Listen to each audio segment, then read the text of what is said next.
At the request of the Broadcasting and Recording Services, members and visitors in the public gallery are requested to ensure that for the duration of the meeting their mobile phones are turned off completely or switched to airplane safe or flight mode depending on their device. It's not sufficient to just put your phones on silent mode, as this will maintain a level of interference with the broadcasting system. Item number 1 on the agenda is examination of reports published by the Homeless Interagency Group and the DRHE and the categorisation of emergency accommodation in monthly homeless reports. Today's meeting will involve consideration of reports published by the Homelessness Interagency Group and the Dublin Region Homeless Executive in June of this year, and consideration of the categorisation of emergency accommodation in the monthly homeless reports. Before we begin, just a note on privilege. I draw your attention to the fact that by virtue of Section 172I of the Defamation Act 2009, witnesses are protected by absolute privilege in respect of their evidence given to this committee. However, if you are directed by the committee to cease giving evidence in relation to a particular matter and you continue to so do, you are entitled thereafter only to a qualified privilege in respect of your evidence. You are directed that only evidence connected with the subject matter of these proceedings is to be given, and you are asked to respect the parliamentary practice to the effect that, where possible, you should not criticise nor make charges against any person, persons or entity by name or in such a way as to make him, her or it identifiable. Members are reminded of the long-standing parliamentary practice to the effect that they should not comment on, criticise or make charges against a person outside the Houses or an official either by name or in such a way as to make him or her identifiable. I'd like to welcome our witnesses to the meeting again this morning, and I'd now like to call on Ms Eileen Gleeson for her opening statement. Good morning. Good morning, Cathaoirleach and committee members. Thank you for your invitation to this meeting of the committee to discuss the DRHE's report to the Department of Housing, Planning and Local Government of June 2018. I am here in my capacity as the Director of the Dublin Region Homeless Executive, which operates a shared service on behalf of the 4 Dublin local authorities. I am joined by my colleague Bevan Herbert, Head of Communications in the DRHE. In order to provide this joint committee with a more accurate picture of the current position, the information contained in this statement uses the most recent statistics. It is widely accepted that homelessness in Dublin is in part symptomatic of inadequate housing supply. Against this backdrop, the DRHE continues to tackle homelessness and bring forward innovative solutions to help the more vulnerable members of the community. The DRHE works to move people through emergency accommodation with health and support services towards a sustained exit from homelessness. This work is carried out through 3 main areas of operation: prevention, protection, progression. Prevention. Homelessness prevention continues to be a priority for the DRHE, and the introduction of Homeless HAP and the Place Finder service has been hugely important in driving capacity and effectiveness of HAP as a preventative option. Of the 1,332 households prevented from entering homelessness in the January to September, 1,232 took up HAP tenancies. The DRHE has recently began collating data on the number of children prevented from entering homelessness. Figures for August and September 2018 indicate that 463 children were prevented from entering emergency accommodation.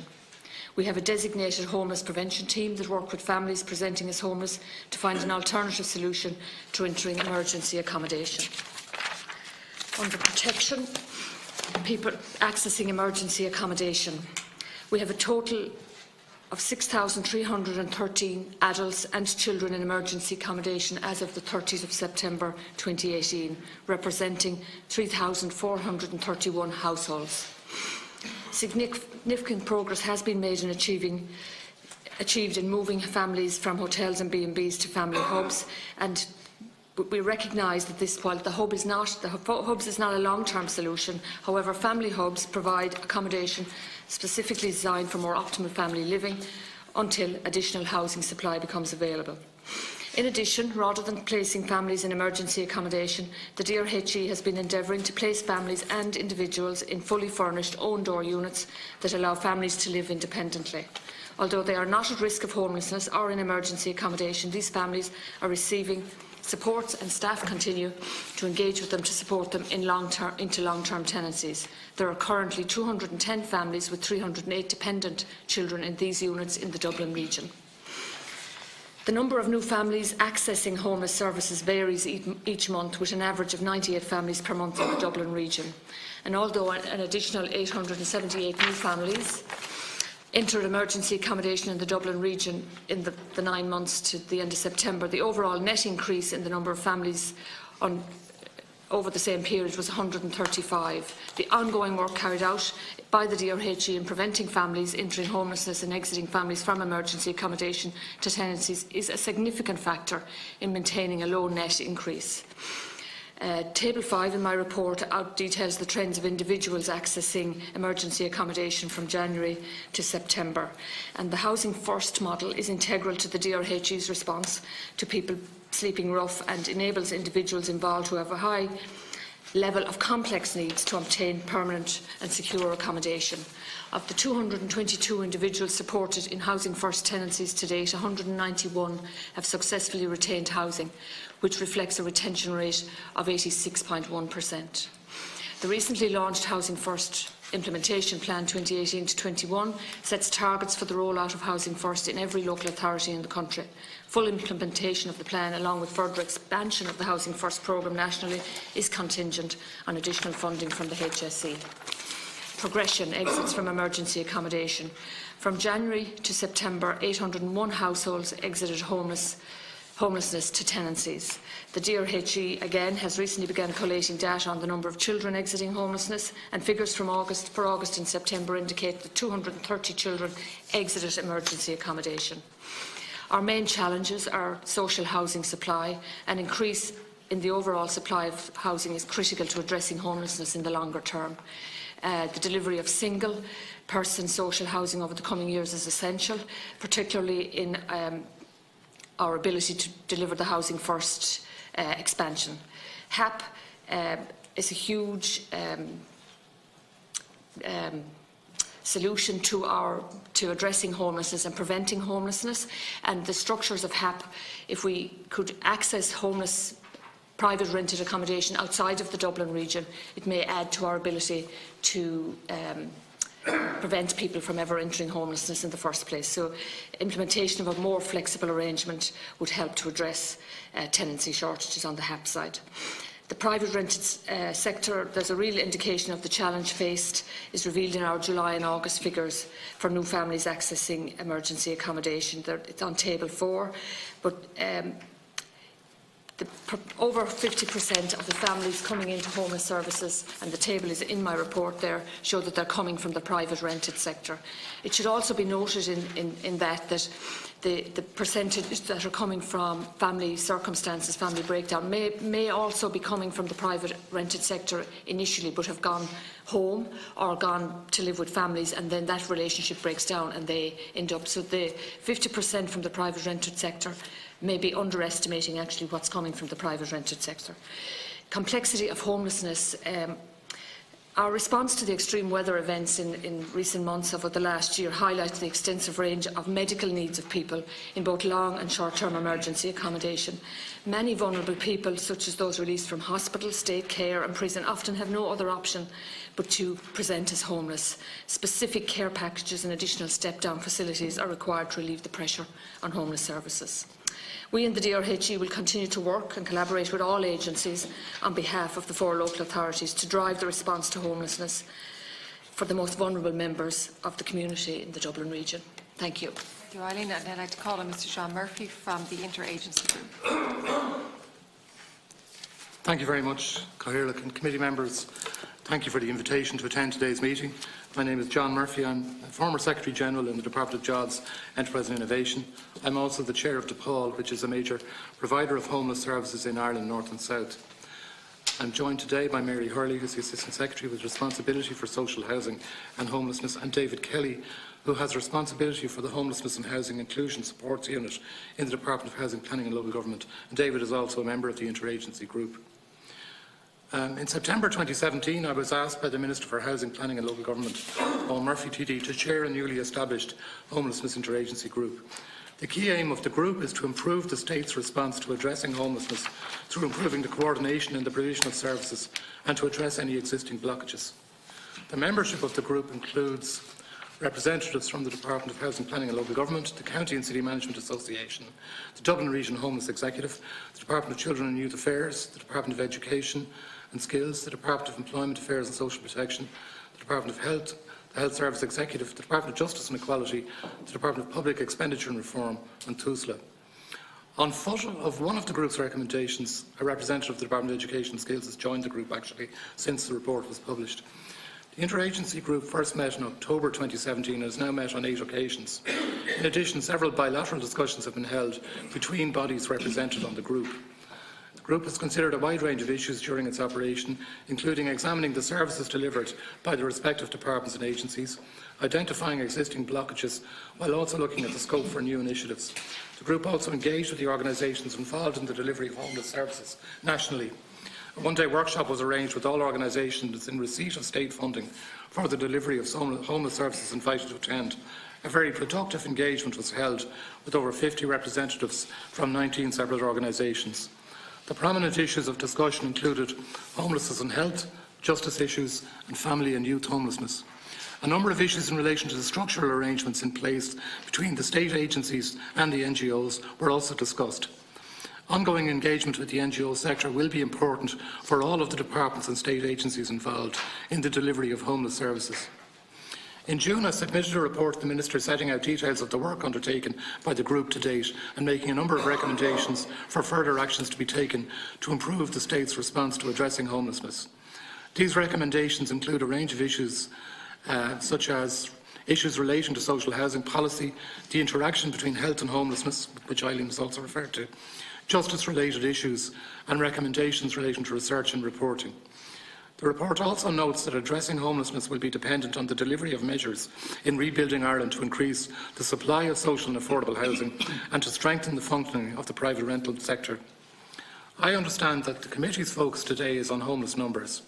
In relation to the recommendations in the report regarding research and reporting, one of the issues faced by the group was the lack of data available in a number of policy areas.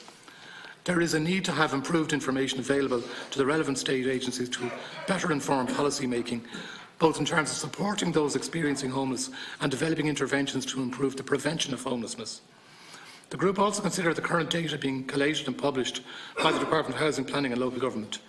The Department publishes a monthly report setting out the numbers of individuals in emergency accommodation in each of the 9 administrative regions in place for the administration of homeless services and funding at local authority level.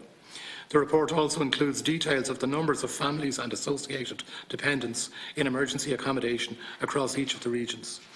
The group considered that the monthly reports provide a useful indicator to measure the number of people in emergency accommodation. However, the information is limited in terms of the picture it provides as regards the dynamics of homelessness. The report proposes a number of other matters that should be examined, such as information on the numbers of presentations and exits, and information on the reason for someone presenting as homeless, which Eileen has also referred to. Following the publication of the report, the focus of the group will be on overseeing the implementation of the actions set out in the report and considering what further measures should be considered. We have seen progress in a number of areas. The publication of the National Implementation Plan for Housing First in September is a very positive initiative, with ambitious targets set for each local authority. Housing First is a very good example of the need for interagency cooperation to resolve homelessness, with a coordinated approach in providing housing and health supports to some of the most vulnerable users of homeless services, including rough sleepers. We have also seen good progress in the delivery of additional emergency accommodation, with additional beds for singles and family hubs being progressed in Dublin and other areas nationally. The additional funding announced in Budget 2019 will support the delivery of emergency accommodation to minimise instances of rough sleeping, and by increasing the number of family hubs, provide appropriate emergency accommodation to families experiencing homelessness. In terms of supporting households into independent tenancies, the rollout of the HAP Placefinder service nationally has been important, and the appointment of dedicated Placefinder officers in the local authorities is supporting this objective. However, increasing the supply of social housing and improved functioning of the private rented residential sector will continue to be essential in delivering solutions for those households currently in emergency accommodation. The group will also be reviewing the delivery of services on an ongoing basis and identifying further actions that are required. In this regard, it is clear that the first report of the interagency group does not represent a definitive statement of the actions to be taken. Achieving better coordination and collaboration in respect of these complex issues will require a continuing focus. I'd be happy to assist the committee in its deliberations. Mr Murphy, I'd now like to call on Professor Eoin Ó Broin for his opening statement. Thank you, Cathaoirleach. Look, as I've prepared a fairly detailed statement that I'm not going to go through I think we can take it as read, but maybe just to excuse me, take you through the document. Really going back to February 2013 when the homeless policy statement was issued by the then government, as a clear acknowledgement in that document that the extent of homelessness in Ireland must be quantified with confidence so that realistic and practical solutions can be brought forward. And arising from 3 sets of data were then generated by the local authorities on behalf of the department. The first are a series of what were known as performance reports, which talk to what John mentioned about the dynamics of homelessness. So this data, produced on a quarterly basis since Q1 2014, looks at the number of new and repeat presentations to homelessness, the numbers of households or adults in emergency accommodation for more than 6 months, and the number of exits from homelessness. And I provide some data there just to give you an illustration of the type of data that is provided via these quarterly performance reports up to Q2 2018. In addition, quarterly financial reports were required to be produced by the lead authorities, and the expenditure on homeless services under 5 categories were identified. The concern at the time was that about 50% of expenditure was going to emergency accommodation, and that expenditure should be diverted instead to preventative services. In practice, that hasn't happened. As I point out, 80% of all expenditure now is on emergency services by the first half of this year. Thirdly, then, these monthly reports extracted from the Pathway Accommodation and Support System PASS, which had been established in Dublin as a bed management and client support system in 2011, was rolled out nationally in 2013. And from April 2014, data has been produced on a monthly basis on the number of adults, number of child dependents, the type of accommodation, their age, gender, is produced on a monthly basis. I go into some detail just on the origins of those reports because I think it was important to reflect where they came from. It came from the National Homelessness Consultative Committee and the Cross-Departmental Team on Homelessness in 2013 and 14, when there's a recognition that there was no national data on homelessness, and in terms of the implementation of the National Homeless Strategy, some baseline data was required to measure progress in ending homelessness. There had been an exercise in Dublin known as Counted In, which had been taking place every 3 years from 1999, but had been discontinued after 2008. And there were a range of difficulties with that, but particularly the fact that it was only taking place every 3 years rendered it problematic for providing timely data on progress in ending homelessness. A data subgroup of the National Homelessness Consultative Committee and cross-departmental team was then established to look at this issue, and following a number of meetings was agreed and recommended to the overall committee that with the national rollout of the PASS system, it was possible to extract timely data on the number of adults in emergency accommodation. Initially, we had proposed that the data be produced every 6 months. The chair of the committee, the assistant secretary of the department, on the basis that the department reporting to the Cabinet Subcommittee on Social Policy every quarter, suggested be then reduced to 3 months and then later to 1 month. There was a clear acknowledgement, and this comes up regularly, that it is not a comprehensive figure, the monthly figure. It excludes 4 particular categories, and we looked at that in some detail. Firstly, non-Section 10 funded services. So there are a small number of services who, for various reasons, neither receive nor seek Section 10 funding. And we conducted a piece of research with the housing agency, concluded that there were less than 200 beds nationally. So in terms of establishing a baseline figure, we were aware of that limitation, but the numbers were not that significant. The monthly figures don't collect data on rough sleeping, but there was an alternative source of data via the twice yearly count in Dublin. At the time when we contacted all the other local authorities, apart from Cork, Galway and Limerick, rough sleeping was not an issue in their area. So we were fairly confident that we had an accurate minimum figure for Dublin and an estimate from outside of Dublin. The monthly data doesn't collate data on the hidden homeless, but we again felt that the assessments, or housing needs assessments, did collect that data, so there was an alternative support, an alternative source of data in place. Nor did we recommend that long-term supported accommodation, which is funded by Section 10 of the Housing Act 88, be included in the monthly figures. And again, that was reinforced in Census 2016, when the Homeless Methodology Liaison Group also recommended to the CSO that that group be excluded from their overall count of homelessness. So there was a clear acknowledgement and understanding of the limitations of the monthly data, but nonetheless there was a consensus that it did provide timely, useful data on those in emergency accommodation. I then just go through the census and the past data and social housing needs to suggest that the past data is a fairly robust measure of homelessness. It's probably worth pointing out that some of the confusion around the data relates to the fact that in some accounts people talk about households, some talk about adults, and some talk about adults and children. So I give the example for September of this year, you either have 5,202 households in emergency, or 5,869 adults, or 9,698 adults and children. And the difficulty is the three figures are used interchangeably, creating a degree of confusion. There have been two significant modifications to the monthly data. The first on the 1st of January 2015, when accommodation or refuges for those escaping gender-based violence and funded via Section 10 were removed.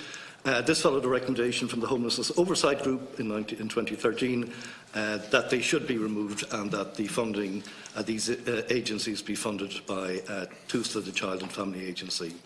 And that was broadly supported by the National Homelessness Consultative Committee and cross-departmental team, and indeed the data subgroup. So that was acknowledged. Then secondly, earlier this year, in March, April and July, approximately 625 adults with 981 accompanying child dependents were excluded from the monthly reports. I provide a number of statements from the Minister on that fact, and there is a document before you from the Department. I provide two sets of data. One, the chart 4, which shows you the monthly data excluding the domestic violence shelters and the households excluded in March, April and June 2018. And a second table which has the advantage of continuity from September 2013. In other words, if those two sets of data hadn't been removed, that's what the data or the figures would look like in September 2018. So in my summary, I said that there have been two modifications to the data. The first, the removal of refuges, did not undermine confidence in the data, as there was a clear rationale and logic for the removal.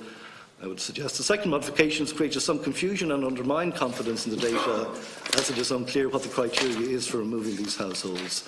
It's not clear whether it's the legal basis of the residence or the physical characteristics of the residence that is a determining factor.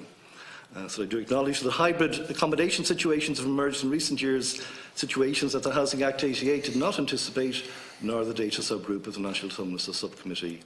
And it certainly would be helpful to spell out in greater detail the criteria utilised and the rationale for the removal of 625 adults to ensure confidence in the monthly reports. Thank you, Professor Sullivan. Our first question is from Deputy O'Brien. Members, I'm proposing that we do 10-minute slots.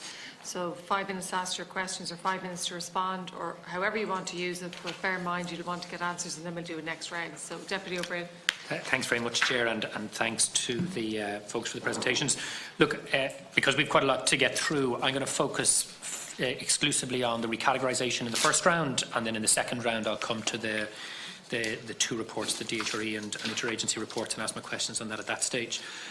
And I want to say at the outset, I would prefer not to be having a conversation about statistics and data, because the longer we spend talking about these issues, the less we're spending talking about the real adults and children who are homeless and what we need to tackle them. But what I will also say, and this is echoed in many of the written submissions we've received to committee on this issue from homeless NGOs, is that if we don't have accurate data, then we're not going to be able to adequately plan and implement solutions to tackle the homelessness crisis. So I don't want to be talking about data, but it is important to talk about it, and it's in that context that I want to ask the questions. I want to highlight one sentence from Owen's conclusion. The second modification has created some confusion and undermined confidence in the data, and it is unclear what the criteria is for removing these households. That's a very damning indictment of the data that has been presented on this issue from somebody who was centrally involved in agreeing the methodology in conjunction with NGOs and the Department at the outset of these figures. The Simon Communities of Ireland, in their written submission to the committee, has said that the recategorisation is, and I quote, a cause for concern.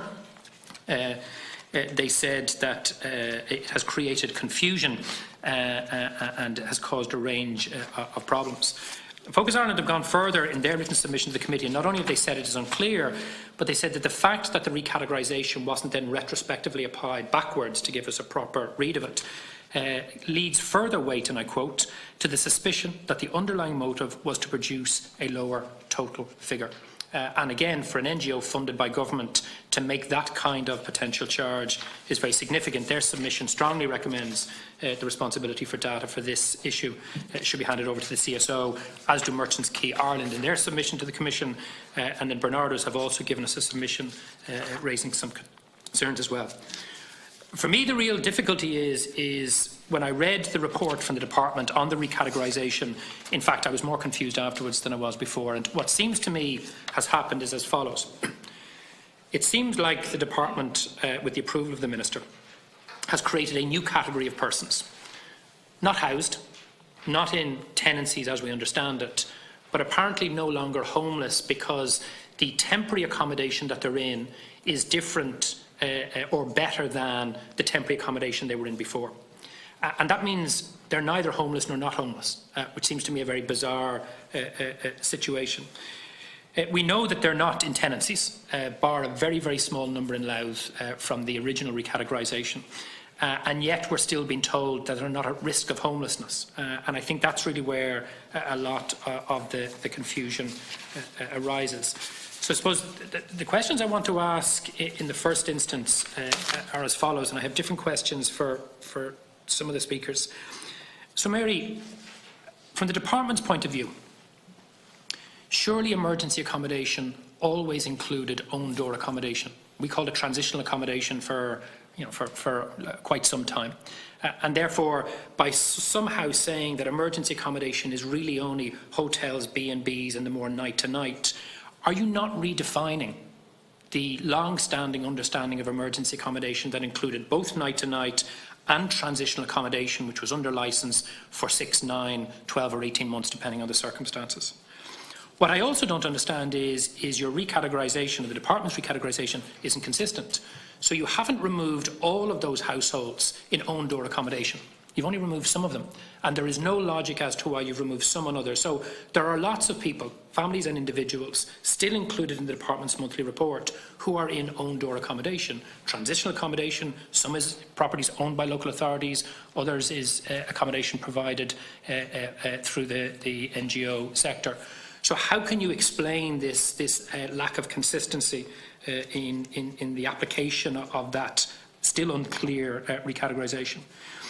And then third, many of us have corresponded directly with the local authorities, and Kitty Holland, a journalist with the Irish Times, corresponded with all of the local authorities after the September report published by the Department. And there's a consistency in their response.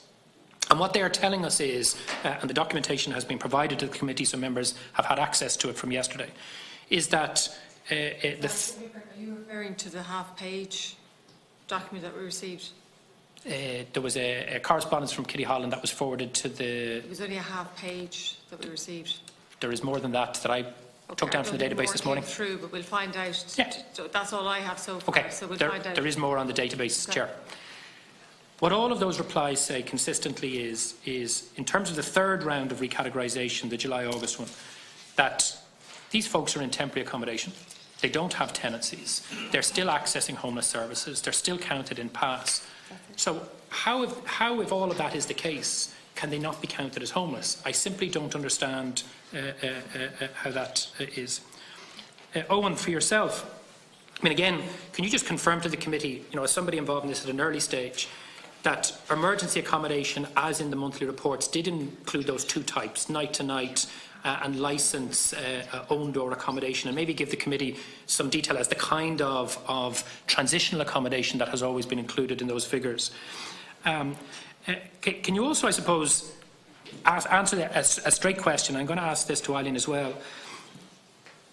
If I lose my tenancy and I'm in temporary accommodation provided under licence, accessing homeless services and on the pass system, in your opinion, am I homeless or not? Because I think that's really the fundamental question that we're looking here.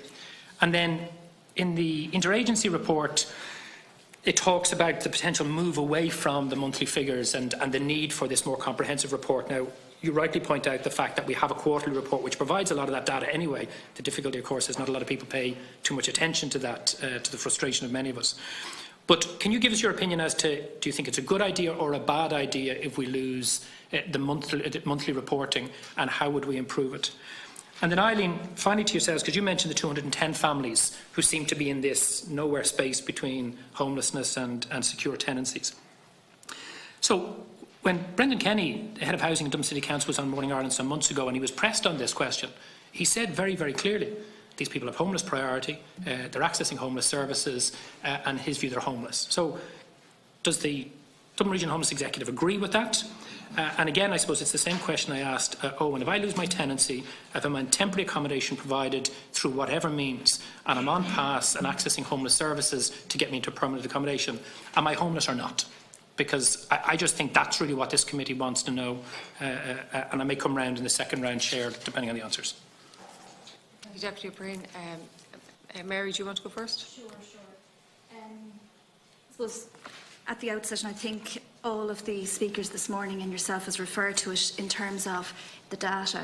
We're absolutely correct. The data is a tool for us to actually taper our services and to provide the right supports to people in emergency accommodation. So I think we're all agreed, and there's a piece of work underway, and I hear some of the concerns that you've echoed there in relation to some of the NGOs, etc.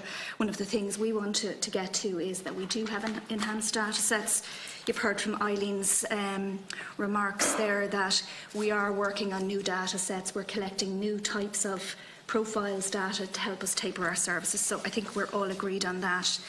In relation to the issues that you raise regarding the recategorisation and the emergency accommodation, I suppose as the numbers in homelessness began to rise and rise significantly over the last 18 months, one of the things we've been trying to do is put in place quality emergency accommodation solutions, and I suppose that's where the Family Hub programme came to.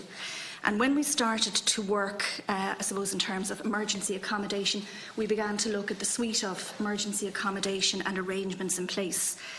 And I suppose looking at the type of supports that were in place for people that were in emergency accommodation and what was being classified as emergency accommodation, I think we're very clear in the department. If somebody is in a social housing home and has been for a long period, they're not at risk of homelessness. They're in an own door accommodation. There's licences in place. In some of the instances where there was recategorisation, people were in HAP houses. I think it's fair to say they're not an emergency accommodation, and that is the view we took. We worked very closely with local authorities in relation to the emergency accommodation piece, and we did the survey, which you have before you there, and it was on foot of that where local authorities came back to the department and confirmed the arrangements that were in place and the accommodation types, independent living arrangements that were in place, that the RECAT survey was undertaken. In relation to the pass, it's not correct to say that people that are in own door accommodation are actually recorded on the pass. So those people are not on the pass. So people will say in own door, independent units, they're certainly not recorded on the pass. In relation to the Section 10 funding and in relation to the funding of accommodation, Section 10 actually also funds prevention measures. So by virtue of the fact that something is being funded through Section 10, it doesn't mean by virtue of that somebody's in emergency accommodation. Indeed, many of the units where people were being counted as being in emergency accommodation had been funded under our CAS or our SHIP programme. So I think in terms of the piece of work that was done, what the objective in the department certainly is to focus are efforts on people in hubs, hotels, emergency accommodation, individuals that are living in own-door accommodation at no risk of homelessness, in social housing homes, in HAP tenancies, in licensed arrangements. Certainly, they are not being counted as being emergency accommodation now. Just a very quick supplementary on Do that. you want to get all the answers first? I wouldn't mind Because just- you might run out of time to get answers on. It's super quick. Okay. So, I have a reply here from Galway City. And in reply to one of the questions, Galway City are saying, and this is in October, the clients are still categorised as homeless, but not being housed in emergency accommodation. So I'm kind of confused because people are either homeless or not homeless. And my question to you is whether or not the people we're talking about are homeless or not. I have a reply here from Louth County Council, and it says, and again it's in October, the 211 figure in the North East region, Louth, Cavan and Monaghan, relates to people that are now categorised on pass as being accommodated in own front door units. So they are being recorded in pass. They're just being given a new categorisation. So my question is, are these people we're talking about homeless or not? Because that is the fundamental question that this report is meant to address and which we're trying to get an understanding of. The people we're talking about are not in emergency That's accommodation. not the question, Mary. Are they homeless or not? They're not in. The monthly reports count people in emergency accommodation. I'm asking you, are they homeless or not, Mary? They're on a housing list, waiting on a house, and they're not in emergency. But are they homeless or not? It's a reasonable question to ask, Mary. They're not homeless. They're being accommodated in an own-door premise. So when Galway County Council say these clients, and I'm quoting Galway County Council, these clients are still categorised as homeless, you're saying Galway County Council are wrong and shouldn't be giving this information, putting this information into the public arena. Because this is what all the local authorities have told us. They're telling us in their view they're homeless. The department is saying they're not. That's a pretty big divergence of opinion on such a fundamental issue. I suppose, Deputy, what I'm saying to you is, on a monthly basis, we publish reports in respect of those in emergency accommodation. There are various different mechanisms, as you know, in terms of housing lists, in terms of those in emergency accommodation. The monthly reports we publish relate to those in emergency accommodation. I'm saying those people and those individuals are not in emergency accommodation. I'm also saying to you that they may very well be they will be on a housing list, waiting in a social housing home, but they are in a secure home, not at risk of homelessness, and not in emergency accommodation. Eileen, there was a number of questions there for yourself as well. Right, okay. First of all, like yourself, Deputy, I'd prefer to be here discussing policy than discussing numbers. We work on the front line. We work with real people who unfortunately have faced crisis on a daily basis, and we work very hard in the DRHE to respond to them in whatever way we can within the mechanisms we have. To answer the question straight, yes, I would consider that they are still homeless, but they're accessing homeless services. They're not counted as they're in emergency accommodation for the purpose of our monthly reports, because they're not, and to use your own word, they're in a hybrid situation in relation to homeless accommodation. They're not in the normal form of emergency accommodation, but they are accessing homeless services. And I'd go back to say that we are constantly putting innovative responses in place to deal with the tragedies that people present to us with every day of the week. And we went after the own-door accommodations to give people a more secure situation. We ensured that people who are particularly vulnerable were put in that situation. It's a much better solution for people if we can get an own-door accommodation for them, because they can control and can look after their own families. So we jumped at the chance to do it, and we've done it, and we'll continue to do it. They're not, however, I would consider that they're still in homeless services until such time as we can give them a tenancy and move them to a long-term solution. But they're not counted on pass on that monthly report for the purpose of that report. Is that clear enough? Thank you, Are Eileen. they still on pass, categorised as something else? They're still on pass. They're pass, and they're categorised the same way as somebody who would be in long-term accommodation. but they're still on pass and they're accessing services in the same way, and we're still working to give them a long-term solution to their housing need. Professor O'Sullivan. Yes, I think when we were originally devising these monthly reports, and it was for emergency and temporary accommodation, there were two criteria, two essential ones. One was whether it was Section 10 funding for homeless services, recognising that Section 10 does more than just emergency accommodation. But secondly, it was the nature of the tenancy. If they were a licensee, i.e., so if you're in a hotel tonight, you're a licensee, you're counted. If you're in a hub, you're a licensee, you're counted. If you're in, irrespective of the nature of the physical construction of the dwelling, it's the relationship of the tenancy. If you're a licensee, our view was you're an emergency and temporary accommodation and should be counted. So, to answer your question, yes, they are homeless by the original definition of being Section 10 funded and being a licensee. Whether it's congregate accommodation, own door, a hub, it doesn't matter. It's the relationship you have in terms of your tenancy. If you're a licensee, you are therefore in temporary and emergency accommodation. The suggestion from John that the data be moved to a quarterly basis, I think there is no reason why the monthly data cannot be continued to be published, but that every quarter there is a detailed report utilising the performance reports and the financial reports and the monthly data to provide a comprehensive report every quarter in a way that the DRHE do at the moment anyway. So it'll be a matter of collating the data from the other lead authorities. So there's no reason why the two can't happen. The data is being collected at the moment, and if Mary is saying that that has been enhanced, all the better. But I still think the monthly data provides a very useful snapshot of trends. The reason why you think the recategorisation has happened?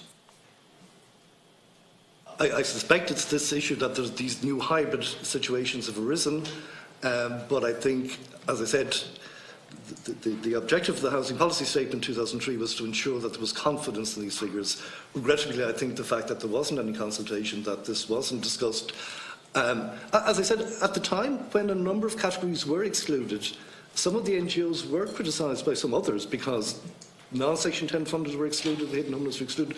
But because there was a consensus, everybody could stand over those monthly figures to say, it's not a definitive figure, but we have confidence that this gives us an indication of the trends. If that number is going up, it's really going up. If it's going down, it's really going down.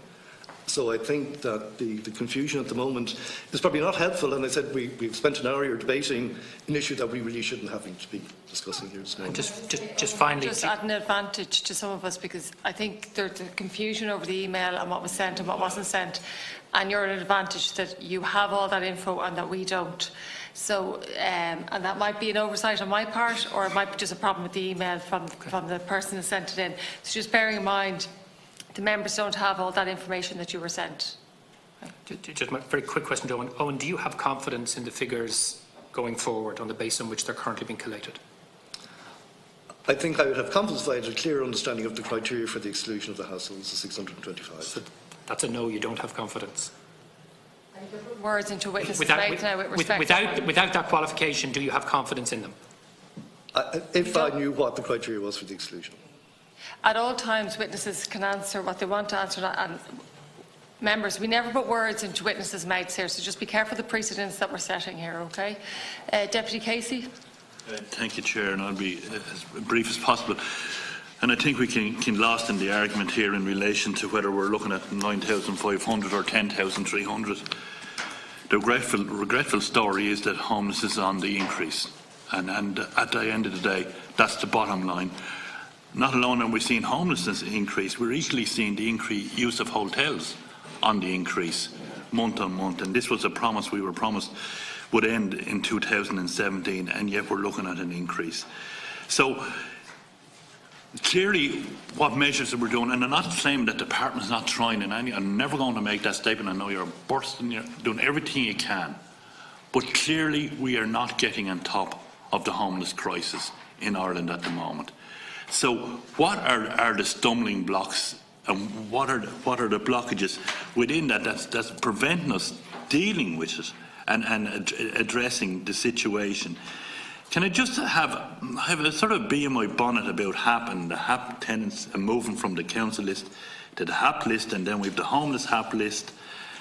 And I think at this stage it's time to scrap the whole lot of them and have one list. Because I think there is a deterrent out there that where people will not take the HAP because they're no longer on the council list. That's the fact. We're getting it in our constituency office every day, that people on the council list are afraid to take a HAP tenancy because they're no longer on the list. So I think they're entitled to a house, so I think they should be on the one list. In relation to the homeless HAP list, and I don't have the data in front of me, and I'm going to be killed, I'd say, for saying this, but if you do the calculation of the number of families who have been housed on the homeless HAP list, the local authority list in the Dublin region, you will find, as a percentage, you have a better chance of getting a home on the homeless HAP list. Another reason to scrap it and have one list so everybody is treated equally. And I think, and it was figures that was presented to us, I think, last year around that. Just in relation to the whole area of data, I find it very, very frustrating that 2.5 years later, I'm still sitting here and we're still talking that we're not collecting enough data. We've homeless people, families coming into our constituency office. We ask the basic questions. The local authority interview every homeless family. They ask the basic questions. All the data is already there. It's a matter of collating it and presenting it. So what's the big bones about the data? The data is there. In every local authority, they ask the questions. Is it noticed to quit? If it's noticed to quit, why is it noticed to quit? Why is it? Why are we making such an issue over data and waiting for more and more and more reports? And to be quite honest with you, I'm at this stage tired of reporting at this committee. We've that many reports.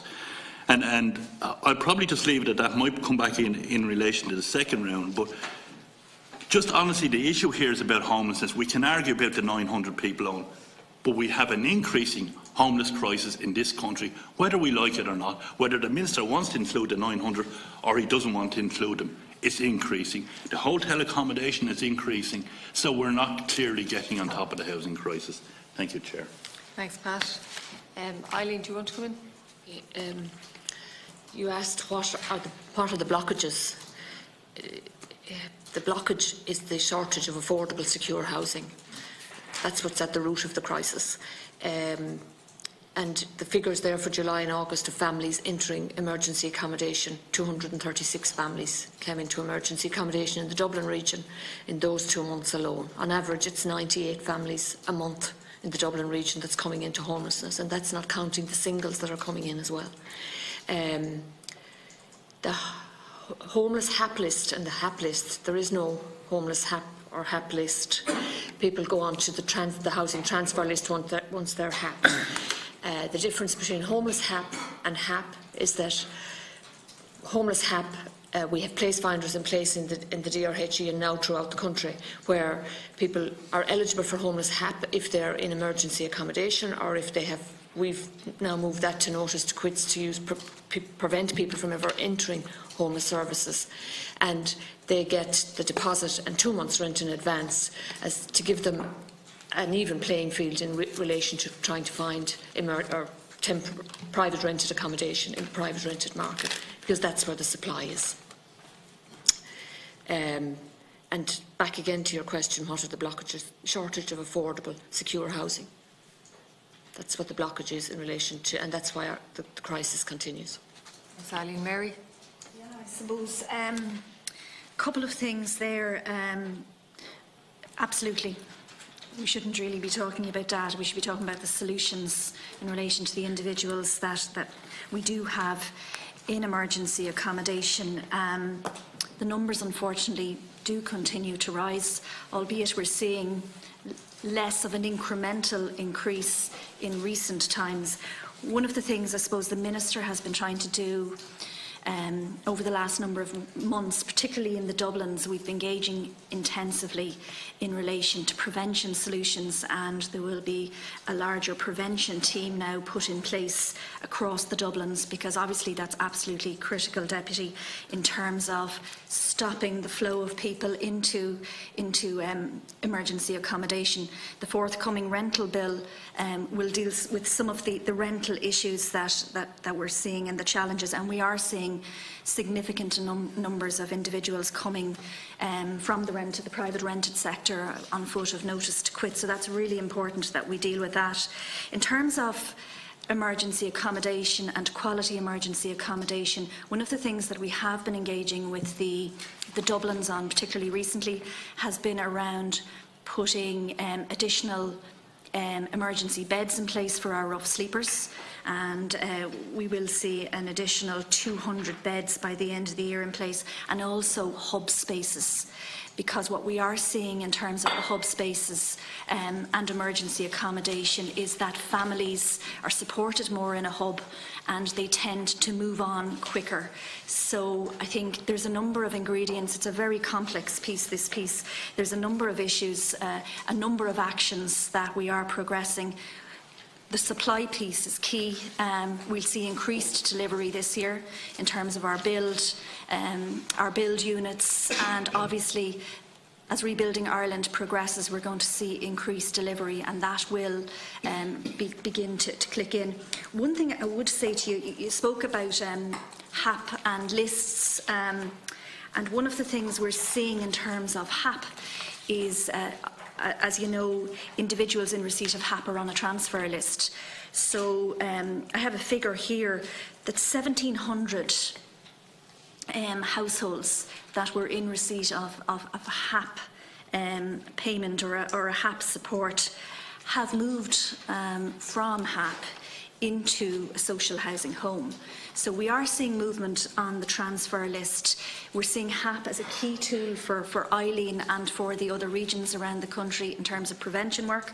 We're seeing people move from HAP into social housing homes. And another piece, and I think Eileen referred to it there, which is critical in terms of homelessness and in terms of meeting people's housing need, we're seeing a number of households being accommodated in other authority areas. So to date, there's been over 2,500 households who've moved between different local authority areas, and that's been key because in some areas obviously there's more supply than others. So there's a range of, I think, tools in place, and that's what we're doing at the moment. Have you any further questions? I'm just going to ask a couple of questions because I have to slip out to the Business Committee and come back, members, if that's okay. I just wanted to seek clarification. Eileen, you might explain a bit more to us about private rental accommodation outside Dublin and the benefits that may add to the system that we already have. Can I just simplify this right down? Regardless of what heading any family or individual comes under, supports are made available to those family and individuals, and a safe home or environment is provided to those individuals and families. Am I correct in saying that? So I'm very loath to put anybody under a particular heading and dilute it all the way down, and I don't want to put words into anybody's mouths here. What's important to me is that wraparound supports and support is given to those people who are at need and the state are supporting them. Am I right in saying that is happening? Am I right in saying that throughout the country, different local authorities have different thresholds for HAP, for adaptation grants, for meeting social housing criteria? So it is so complex in different local authorities. It's very hard to actually put everything into the right categorisation because different local authorities have different thresholds. Am I right in saying that? So it's just to simplify it, because it is so complex what we are dealing with here, just for anybody who is looking into the committee. Can I ask that anybody who is availing of supports, whatever category that they are in, that they're not being missed, and that the local authority is there to engage with those people, whether they're on a transfer list, emergency accommodation, or family hub, a hotel or social housing list, that supports are available in each local authority, whether it's a place finder or the housing department in that local authority, that they're engaging with the people that are on those lists. Am I correct in saying that those supports are available to them? And then we talked about the private rental accommodation there, Eileen, that 50% were coming from the private rented sector, and then the other 50% maybe family breakdowns, or we may be underestimating the private rental sector. Am I right in saying that the discretionary increase in HAP is helping, but obviously it's not the long-term solution, but is helping to offset some of those terminations? And am I right in saying, and I know this has really only kicked in the last month because I've had a number of people come to our clinic, where the place finder has helped them because the notice to quit has been extended, where they've engaged with those services, the place finder has been able to help them find accommodation and offset that fear of becoming homeless. I'd love to see some figures around that. You might not have those here today, but I think that's an important piece. And while I'm not saying any of what we're doing is perfect here, we have a social housing construction stream now that's coming on stream, a steady stream, albeit we need far more. But 3 years ago we didn't have that stream. So can we put it into context of a year from now, where do we think we will be in relation to actually supporting more families exiting homelessness? Eileen, I might go to you first. Okay, Deputy Bailey, in relation to the private rented accommodation and looking for properties outside of the Dublin region, the HAP is structured the same way as that people would apply for a housing needs assessment. So they go onto a list and there's various bands for various local authorities. And what we're saying in the DRHE is we need to be able to have people out into Cavan, Meath, beyond, so that that's where the surplus properties, private rented properties are, so they take the pressure off the centre. And there's people who would quite happily live outside of the Dublin region if we could give them HAP supports to do that and not impact on their eligibility for housing. So we're working with the department on that in relation to changing the structures of the way HAP was formulated, so that we can HAP people where they want to move to. And that would be really useful to us to mop up that surplus private rented property that's out there. Anybody that's in emergency accommodation is automatically linked to a support, whether they're singles or families. And when they move through to tenancies from emergency accommodation, there's various visiting supports and supports in place for them, like SLE, etc. And they avail of those supports. Sometimes they only need support for a little while, sometimes they need longer supports, and that's why we would have long-term accommodation as well, because some people will always need support. In relation to the prevention bit, 50% of the people who are coming to us for presenting in need or in crisis, at risk of becoming homeless are coming from the private rented sector.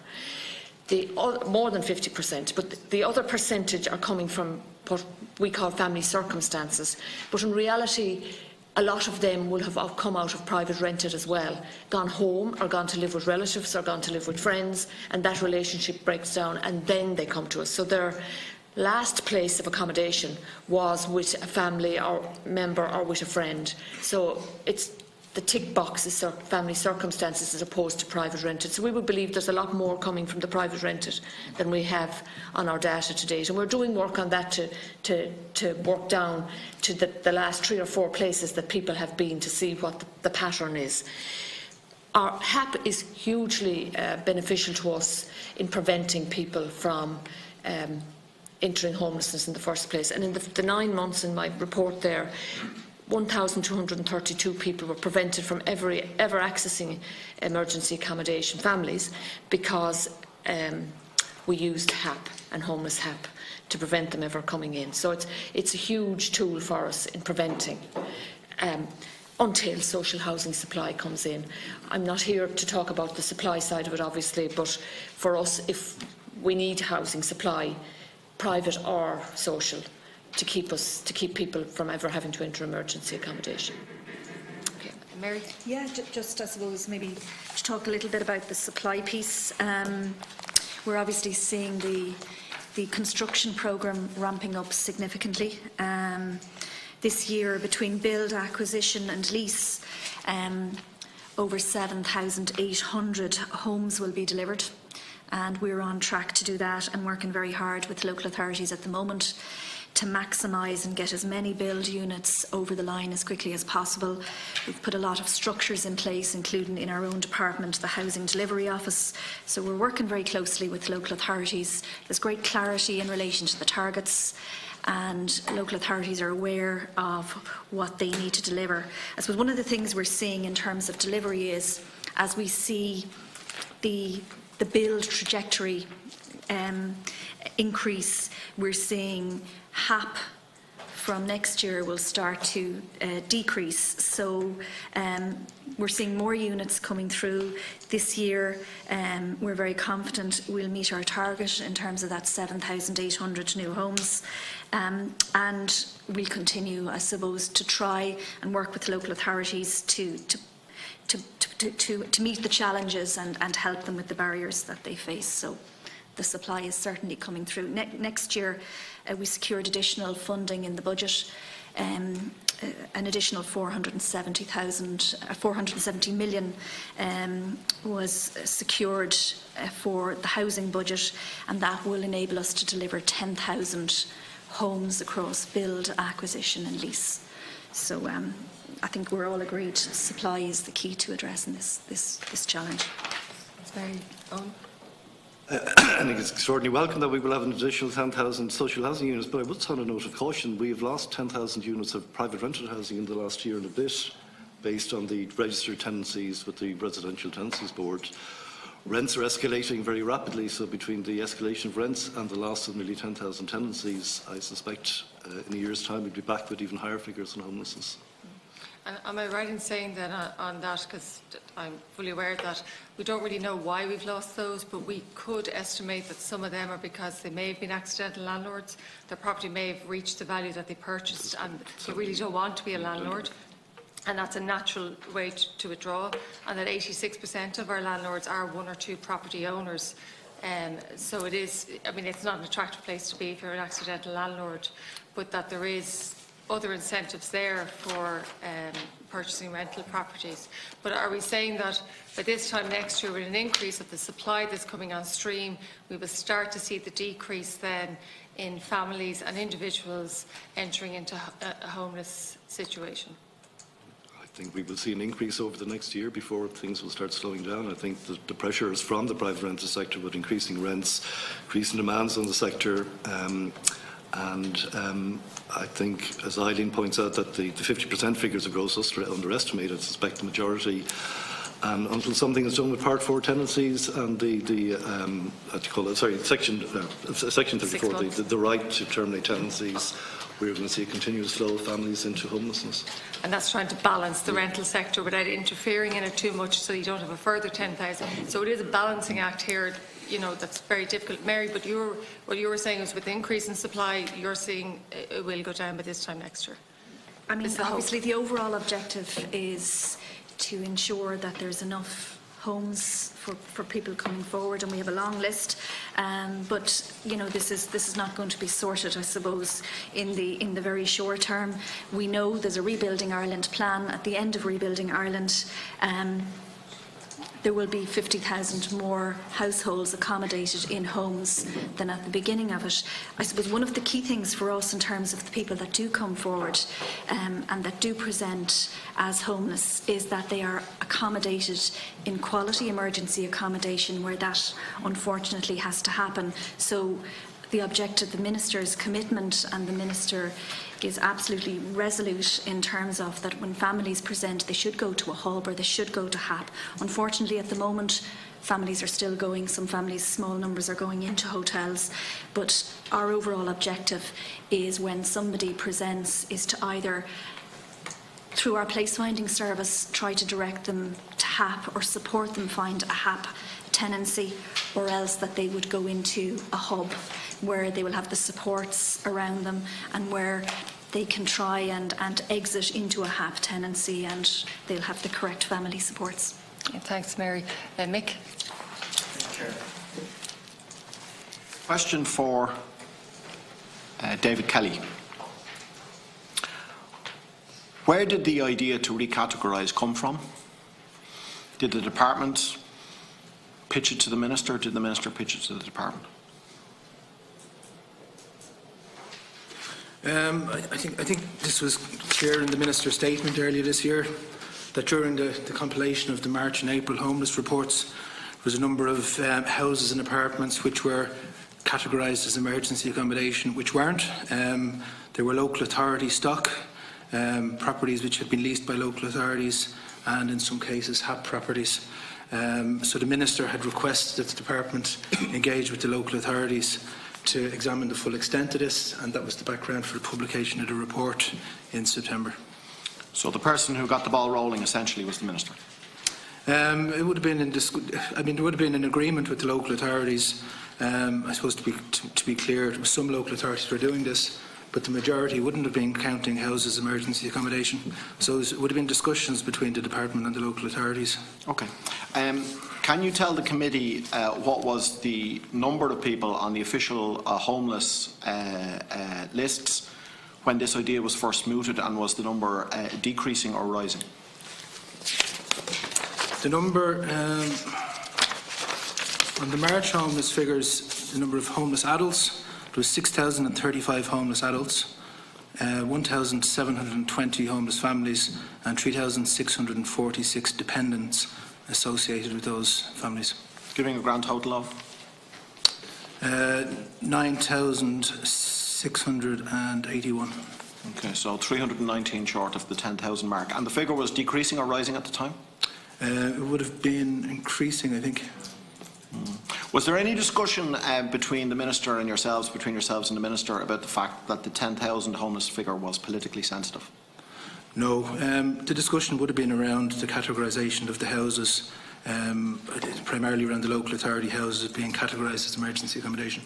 But it's fair to say that there would have been a keen awareness in the higher levels of the departments that 10,000 was quite a landmark figure. Look, I think the Minister's on record as saying that 10,000 as opposed to 9,500 doesn't diminish the crisis, that the figures were unacceptably high at 9,600. I don't think he fooled anybody when he made that comment. 10,000 clearly would be seen by most ordinary people, most people with common sense, as being a particular landmark in terms of the homeless crisis. You wouldn't deny that? Look, I think 9,600 is a crisis in the department as much. Okay, I'm just going to note the fact that Eileen Gleeson said that the people who have been taken off the lists and that category are people who, in her opinion, are essentially homeless, and that Mary Hurley from the department said that people in that category are essentially not homeless, which I think is just an indication of the degree of confusion that's been created here by this move that you've got the DRHE and the department essentially disagreeing now over the definition of homelessness. I'm not going to ask any questions about that. I'm just noting that point. My next question is for Professor O'Sullivan. I'm interested in the point that you just made about the question of the likelihood of the homeless figures to increase or decrease over the next year. The question, has the housing crisis, the homelessness crisis, peaked? Can you drill down a little bit more into the assertion that you made, that you feel that it has not yet peaked, that the numbers are set to increase, and we're going to see that for at least another year? What's your basis for saying that in a bit more detail? Primarily around the private rental sector. While the social housing output will increase, it still will not be at a significant enough level to make a significant dent on the homeless figures, and I think there will be continuous flow of people into homelessness from the private rental sector, and we see that on a quarter-by-quarter basis. We're seeing a decrease in the number of exits from homelessness. So I think in Dublin in the second quarter it was down to almost an all-time low of only 250 adults exiting from emergency accommodation. So the indications are the flow in is increasing and the number of exits from emergency accommodation is decreasing, and that's been the pattern in the first 2 months of this year. Okay, and you think that that will last for another year? Why a year? I'd just say in a minimum year, I'm not going to predict much beyond that, but based on the data available to me and the decline in the number of registrations in the private rental sector, and given that we are so dependent on HAP and homeless HAP to exit people and to prevent people coming in, I would think that's going to be an increasingly squeezed market. So I can see very little on the horizon that would suggest that between the squeeze on the number of units in the private rental sector, the increase in the number of new presentations to homelessness and the decrease in the number of exits from emergency accommodation in the first half of this year would suggest that it's not going to be a productive picture in the next 12 months. Okay, thanks for that. My next questions, and I'm going to do these rapid fire because I just want clarity on these points for myself and for the people watching in, is essentially yes/no answers as to whether the following groups are counted as part of the official homeless figures in this state. So I'm right in saying that the majority of rough sleepers outside of Dublin would not be counted. Would that be correct? In the monthly reports, the rough sleepers have never been counted from April, from the commencement of that data. They've never been included in the monthly reports. Including rough sleepers in Dublin? Yeah, they've never been included, and that was a deliberate decision. So that there was consensus that, so from April 2014 onwards, the rough sleeper count is counted separately. They're not included. So rough sleepers aren't in the... They're not, and they never have been. And asylum seekers who are in direct provision, they're not in the figure? No, never have been. And women in domestic violence shelters? Were removed in January 2015 by consensus. Okay, and shelters that are not run by local authorities? No shelters are run by local authorities, but shelters, a small number, mainly 3 in Dublin, that are not funded by Section 10. Funded by, yes. And are not therefore included in PASS. So that's 3 shelters in Dublin are not included. And long-term accommodation funded from local authorities?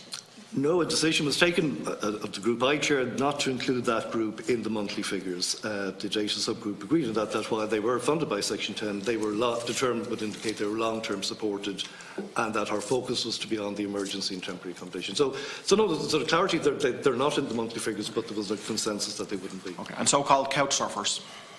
They're not included in the monthly figures. Again, a view was taken, I shared, that the housing needs assessment, which is now taking place on an annual basis, there were a number of categories there that would count those households. So I think in my note, I think in 2018, the most recent housing needs assessment is about 35,000 households within that hidden homelessness category. Yeah, and I'm just looking at the section in your handout that talks about precisely that group. It includes within it unsuitable accommodation due to exceptional medical or compassionate grounds. Page 9, Chair. Overcrowded accommodation, unfit accommodation and unsuitable accommodation due to particular housing circumstances. So when you say that there's between 35 and 40,000 households assessed as being in these categories, you refer back to the years 2013, 2016, 2017 and 2018. So that's not a cumulative figure? No, on average, each year is between 35 and 40,000 in those categories. And I would imagine that it would have been higher in 2018 than it was in 2013. So if that's an average figure... No, it's lower in 2018 than it was in 2013. Okay, so the figure for 2018 is approximately? 35. 35,000, all right. And households. And are any of those households counted in terms of the official homelessness statistics? There would be any kind of overlap? No, there's a separate category for homelessness in the housing needs assessment. Right, so we've officially just under 10,000 on the official homelessness lists, and then on top of that, you reckon that there's, if you were to include those groups... Again, I think we need to be careful. The figure for the housing needs assessment is households. Yes. The figure of 9,600 is individual adults and children. It's 5,200 households. Do you have any idea as to how many persons are living in those households? Of the 35, no. Yeah. Okay. The housing agency can calculate that data on an annual basis, so I presume they would. Sure, okay, that helps me. It helps to clarify for me. And so-called couch surfers, sofa surfers, are they included in that 35,000, or would they be on top of that again? It's hard to know whether they're in overcrowded accommodation. You could argue that that's a proxy for sofa surfers. Certain overlap there, I'd say, yeah. But a certain number of sofa surfers who most likely are not included in that figure. Quite probably, if they haven't registered with the local authorities having a social housing need. So.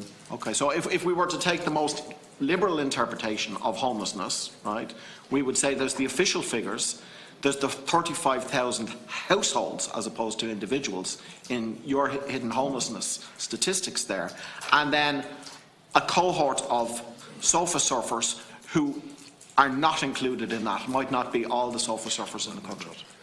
Okay, well, that's interesting. I think what might be useful, if you look at the appendix of Ethos, that gives you all the various categories of what we call homelessness and housing exclusion. That's been broadly agreed at an EU level, and that's where those categories have come from. And speaking the EU level, are, say, sofa surfers or the people captured in your definition of hidden homeless there, are they counted in the official homelessness stats in other European countries, Germany, countries like that? There are only 4 other countries that have a similar data collection system to ourselves, the 4 Nordic countries. There isn't a national data system in Germany, and those 4 countries do include sofa surfers. Right. And in Northern Ireland, what's the position? They don't. They don't include. Okay, that's helpful. It would just seem to me, I make an observation, Chair, that it would seem to me that the homelessness statistics have been,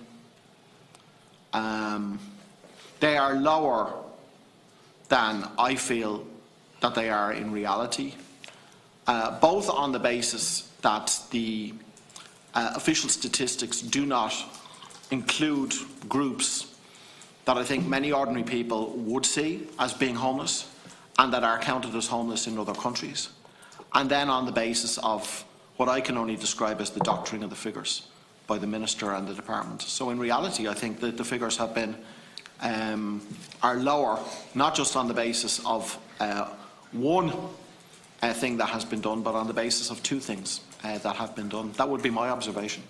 I'll leave it at that. What I will say to you, Deputy Barry, is we should be very careful with the words that we use, but I already read out the privilege to start the meeting. But what I will say is we have to base our decisions on the evidence that we have, whether we agree with what's under what category. We have to agree with the evidence, or make policy decisions on the evidence that we have. It can be very hard to collate some data, but the evidence that we have is what we're basing policy on. Eileen, did you want to come in there? Not particularly. Okay. In our past system collates the data for us in relation for the Dublin region. It also does it for the national, but we're concerned with the Dublin region in relation to the figures. And I suppose back to the basis of why the DRHE exists. Our job is to respond to people who are presenting as homeless and are in homeless crisis, and we'll do that in whatever way we can to limit or reduce the impact of homelessness on families and individuals, and we'll use whatever innovative solutions we can bring to the table to do that. But you can only help if somebody actually registers with their local authority. Once they present, then they're on our radar, and then we deal with them. The 4 local authorities would deal with them, work through whether they're homeless or what services they need, and then take it from there. Yeah, thanks, Eileen. Deputy O'Dowd. Thank you, Chairperson. I apologise for being late, but I just want to pick up on a couple of points that I heard there when I came in.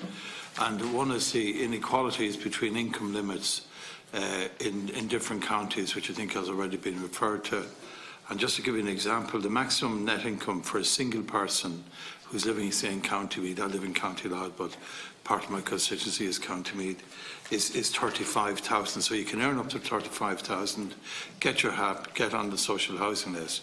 But in County Louth, you can only earn up to 30,000. And if you exceed 30,000, then you don't get on the housing list, and you don't get access to housing needs and supports. And if you are a family, I think a couple with 4 children, that's at the maximum end of the obviously of the limits. In Meath, you can have an income of up to 42,000, whereas in Louth it's 6,000 less. So there is significant discrimination here. And I obviously, living in a town like Drogheda, part of our town is in County Meath for administrative purposes, and parts of it. You could be in the same estate, and on the other side of the green you have different limits, and it's unfair and it's wrong. So what I would like to see, would it be possible where you have adjoining, and there would have to be adjoining local authorities, and I'm talking about outside of Dublin, because I appreciate Dublin has different issues, but if there are adjoining local authorities like you have, and like you have a settlement which covers 2, you know, the town of Drogheda covers part of Meath and Louth, that either should suffice. In other words, if you live in any part of that area, that you should be able to benefit, because when you move from House A to House B, you're actually moving from one county administration to a different one, even though you could be actually living in the same estate. And that's the problem. And the other point is that I think there are inequalities there. So could I ask how we could address that? And I believe it's also there are also other ambiguities where somebody can go from Louth to Meath on HAP, but you can't go from Meath to Louth on HAP. And again, that creates a huge problem.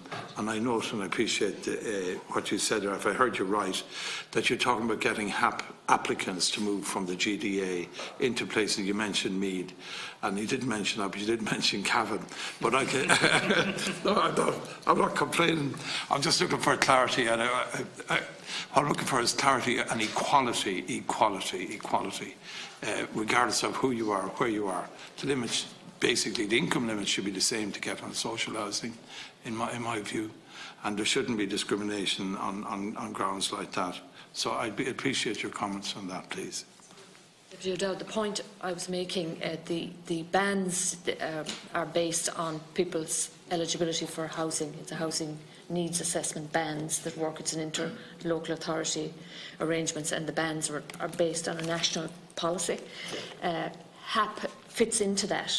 HAP was designed to fit into that system and from our perspective in responding to homelessness, we want that structure of HAP to change so that we can HAP people in Louth or Meath, or, well, at the moment we can HAP them in Meath, but Cavan, that there's a seamless transfer. Yeah, well, that's good. The structure of those bans don't impact when we're dealing with people who are homeless, and we need to HAP them into accommodation, because we know there's surplus accommodation in those counties that we could actually access if that was possible. And even for a point you're making, there's people in Meath who could go into Cavan, for example, or vice versa.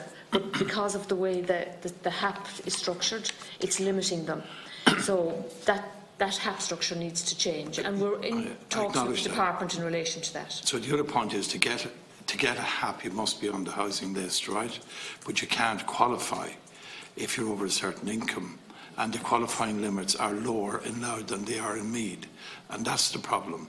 In other words, it's discrimination on income grounds against people who are actually homeless, but or who have insecurity of tenure, and they can't benefit from the property that would help them because they're earning less than the people in Meath who are getting those homes. And that's the ambiguity. And I appreciate you understand that. It's the way that so how quickly can that change in your view? Sorry, yeah, of course, yeah. Just in relation to, there's 3 bans at the moment in relation to income eligibility for social housing. Yeah. And as you know, in order to be eligible for HAP, you have to be social housing eligible. So yes, absolutely. The bans are based on the local economic issues and I suppose on the issues of some of the more rural counties as opposed to the urban counties. We're looking at that at the moment. So we're looking at the bans for each county at the moment, and we hope to have that piece of work completed at the end of the year. And again, it's kind of related to a lot of the affordability measures that we have in place at the moment, so we're looking at that particular issue. In relation to the immediate issue which you raise, in relation to movement from bans and exactly the issues you have a neighbouring county, sometimes the solution that is literally touchable and it's a good solution for a homeless household. We're working very closely with Eileen.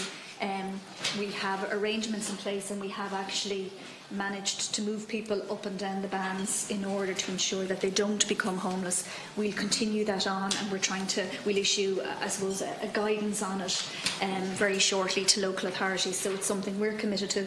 It's a no-brainer if somebody can move local authority area and be housed, and it's a prevention tool for homelessness.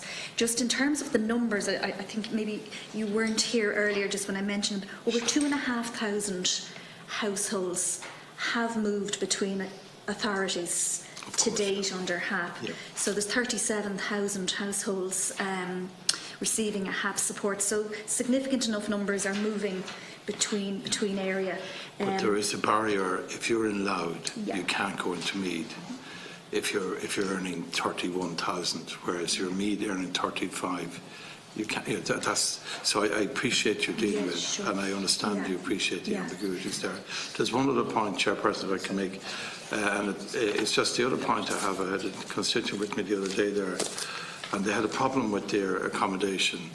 They're on HAP, and they wrote to the RTB. The RTB wrote back to the landlord and said that XYZ had to be done, and the next day the family got a letter from a solicitor, or a legal document, shall we say, saying they had to vacate within the required legal number of days on the grounds that a named person, who happened to be a sister of the owner, was moving into the property. So that to me is huge discrimination, and they're abusing the loophole that is there. Because a family is a sister or a brother, a family member. In other words, why should they have a right to dispossess somebody else? And particularly in this context. And the difficulty is that, if the sister does move into that accommodation, the family are gone and they're homeless, they've nowhere to go. So what I'm saying is we need a moratorium, I would think, for at least, I would say, a 2-year period where it shall not be deemed to be a reason for a person to vacate a property, providing they're paying the rent, there are no rent arrears and there are no antisocial issues. They should be able to stay in that accommodation. And I think we need that certainty. And the landlord is not going to be disadvantaged because they are getting the income. And landlords it was never more attractive for a landlord to rent a property. They're getting huge rents. And obviously, clearly, they're being well paid. And I think that we have to make sure that nobody is put out of suitable accommodation until they have, except in extremely exceptional circumstances, until they have a social house or an affordable house to move into. And I think that should be a principle that we should enumerate, or maybe that's not the right word, but that should be a core principle of our letting policies. And I don't know if you can comment on that or not, but it seems to me that it is wrong. It is absolutely wrong that this family are being put out because they wanted the house to be up to scratch, they were paying the rent, and suddenly this person who is not a son or a daughter of the owner moving in. Yeah. So I don't know if you have a view on that. I suppose just in terms of the rental protections, the rental bill will be brought forward shortly.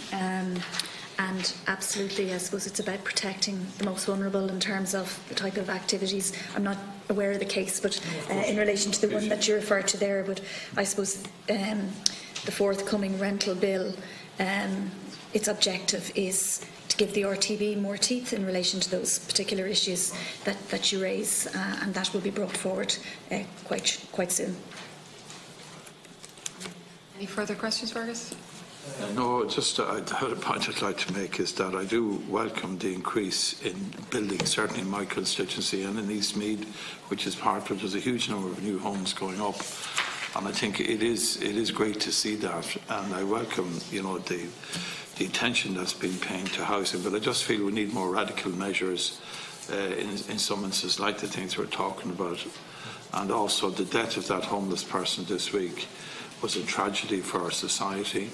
It was a tragedy for the individual involved, and it greatly disturbs me, and I'm sure the country that people die on the side of our streets, homeless, whatever the issues are, I'm not competent or qualified to talk on them, but it is absolutely morally and ethically wrong that in a land where we have supposed to have, a fair deal for everybody, that somebody slips through the net and dies in those circumstances. And it is, I would urge, obviously, and particularly welcome the involvement of obviously all the voluntary bodies and obviously people who are working in the state as well to address these issues. It is still absolutely unacceptable,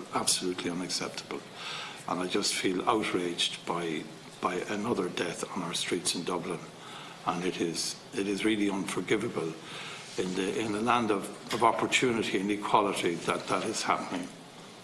Thank you. Thanks, Fergus. So we go to round 2, Deputy O'Brien. Thanks very much, Chair. Look, I want to move on to the 2 reports, but I want to make, I suppose, a final comment on the homeless numbers, and it's more, I suppose, to urge the Department to consider the following. It is clear to me from all of the evidence that we have that there isn't consensus or the kind of agreement between the different sectors involved in this issue, as has been presented previously. And for me, the best course of action would be for the Department to convene the Homeless Consultative Committee and the people involved in the data subgroup and to agree the methodology unequivocally into the future. To then retrospectively apply that so that, to go back to Owen's concern around and the confidence of the data, so that whatever is produced in the future is consistent with what was there in the past.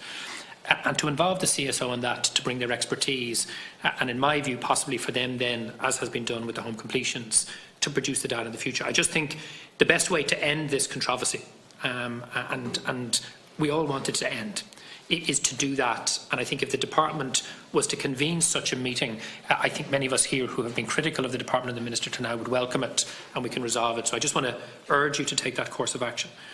On the two reports, I have a series of questions, so I'll fly through them very quickly. And I wanted to start where Fergus ended with homeless deaths and the recent death in Dublin city centre. One of the things that concerns me about some of the public commentary, not from anybody who's in this room, but some of the public commentary following those deaths, is to somehow place a portion of the blame for the failure of that individual to access emergency services to that person themselves because of mental health issues or addiction issues, etc. I have to say, I think what it highlights is there is some failing or weakness in our emergency accommodation system, that people with chronic addiction issues, people who have come out of addiction through recovery or have mental health issues, do not feel able, comfortable or safe to access some of the emergency accommodation that's there. And I suppose what I want to know is, because it does seem to be that there is a higher incidence of deaths of rough sleepers, although it's hard to know if it's just they're being reported more often because of the crisis or not.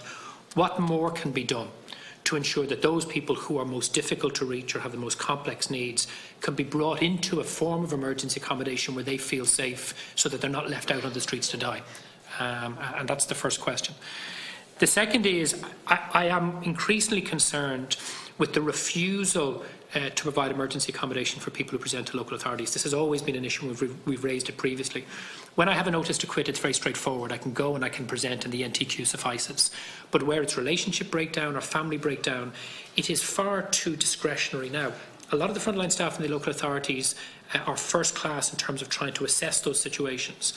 But if you are a frontline staff worker in the Dublin Regional Homeless Executive or a council, and you have to balance the tiny availability of emergency accommodation with the large number of presentations, that is an impossible situation to try and manage. So I'm just wondering, are the Department of the DHRE looking at the issue of people who are refused, who present and are refused, and what can we do about that? And in that context, for those who are accepted, is there any willingness to review self-accommodation as a way of very, very vulnerable low-income families trying to access emergency accommodation? I think most of us in the committee have said repeatedly it is an appalling way to try and provide emergency accommodation, and if it's not been reviewed, can it be reviewed? In terms of some of the data in the two reports, I'm repeatedly asking, can we get accurate information on length of time people are spending in emergency accommodation? I'm hearing some government figures tell us how quick the turnaround time for people in the hubs are, but what they're not telling us is the total amount of time that family spent in emergency accommodation from night to night through to licensing into hub. And I just think, I know that the DHRE do provide information to Dublin City Council, and we get that from the councillors. I would like to see that provided statewide to give us a real sense of how long families are presenting. In terms of exits, and again, the table here talks about 801 exits. Can whoever would like to confirm this, they aren't all exits from emergency accommodation. That they count two groups of people. One is people who are in emergency accommodation and who, through the various supporting mechanisms, get out of emergency accommodation. The other are people who are in tenancies that have an end point, but through the preventative measure, providing, for example, homeless HAP before the tenancy comes to an end, they are prevented from becoming homeless. At what point will we be able to get accurate figures to tell us how many people have actually left emergency accommodation, which is the real meaning of the word exit, and how many people have been prevented from becoming homeless through a very good intervention, in my view, through homeless HAP? In terms of the detail of the reports then, both of the reports talked about HAP and the various issues around HAP. One of the issues, and we had a detailed discussion about this before, was the disincentive of people to exit emergency accommodation into HAP because they feared losing length of time on the housing list. I'm blue in the face saying this. South Dublin County Council have solved this problem, right? When somebody goes on the HAP transfer list, they have exactly the same access to the housing list as they had the day before. They lose nothing, right? Now, that works easily when you have choice-based letting. It is much more complicated when you don't. But why is it not possible to just say it's now a policy objective of the department to ensure nobody loses anything when they go into HAP, and whatever the mechanics of allowing them to continue accessing the mainstream housing list, I don't care if they're not counted in the homeless figures. I can go to the HAP figures and add them myself. But families are being asked to make absolutely impossible choices. They've been 11 years on the list, they go into emergency accommodation, and they're being asked to add an unknown number of years to the list for permanent council accommodation because of the way the HAP thing operates. My understanding is the department has no objection to what I'm proposing, but surely, you know, it can be progressed in a way that I think solves that problem. Eileen, on HAP and the inter-county stuff, and we've spoken about this before, and often when I'm advocating for people, I'm not against the proposal, but I suppose what I'm asking you to respond to is, will that create additional pressures and problems? So we've had something like almost 2,000 homeless HAPs generated this year through the DHRE and the local authorities in Dublin. That's a lot of homeless HAPs.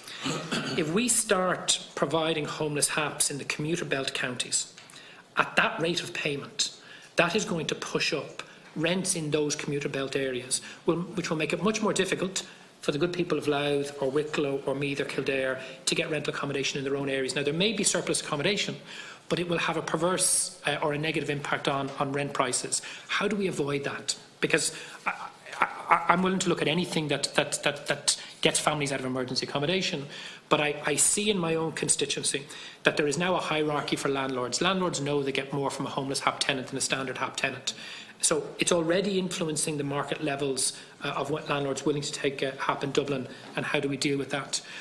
And in terms of the interagency report, to reopen the thorny issue that we debated at some length when the report came out, there is that famous line, given the need to minimise the number of families in emergency accommodation, it also needs to be considered whether it is appropriate for the state to provide emergency accommodation to households who are unwilling to consider HAP, where HAP may offer an appropriate solution for that household.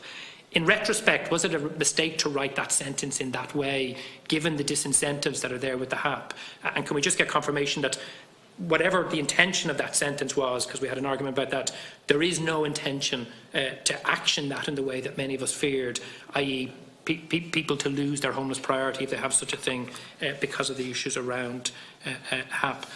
There was also a line in the interagency report which concerned me greatly, which was in relation to non-Irish or non-EU citizens, and the assumption was that the majority of those wouldn't have status, and yet there's no evidence to propose that. So I suppose I'm just interested to know, because there has been some commentary, some of it very ill-informed, about whether or not there are people in the emergency accommodation system who don't have legal status to remain and therefore legally don't have the right to access homeless services, and where those people are going to end up. And I just like if we could get some very, very accurate information for the committee, just the status of that group of people, but also that nobody will be denied access to homeless services because of a status-related issue.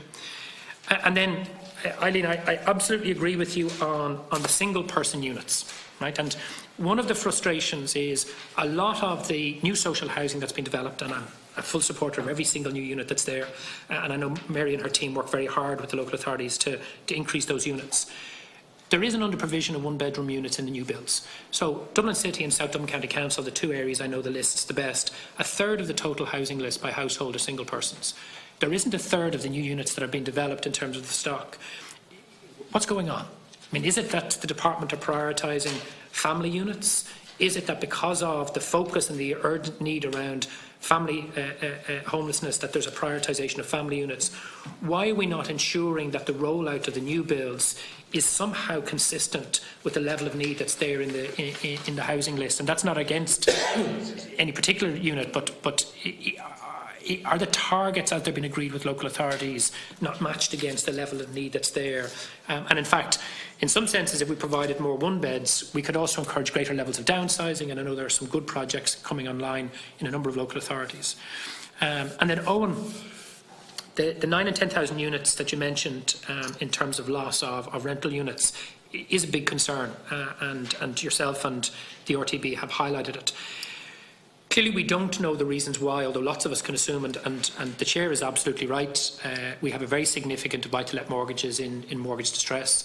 We have others who aren't in mortgage distress, but they may no longer be in negative equity and either under pressure from the banks or for their own choice, the voluntary selling. What policy tools could be put in place, first of all, to try and get a proper read of what's going on, and in terms of preventing that? So, for example, I agree with Fergus completely.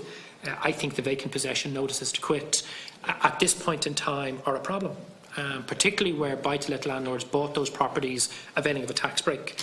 I suspect, although I don't know, but I have many cases similar to Fergus's, that often when the family gets the vacant possession notice to quit for a family member, if you go back to that property in 3 months' time, that family member won't be living there and it'll be rented out to somewhere else. So the new powers of the RTB will be helpful, but of no consequence to the families who lose out. A single person as opposed to an actual family, you know, so that's the other point, yeah. What could we do, either as a committee or a government, to try and, even on an emergency temporary basis, so for example, the Focus Ireland amendment to restrict vacant possession notices to quit for buy-to-let landlords who avail of those tax breaks, or other policy measures could be put in place to stop that flow, because we are all very conscious that the flow is too great, and no action or increased policing powers for the RTB, which I fully support, aren't going to tackle the flow into, certainly not in the immediate term.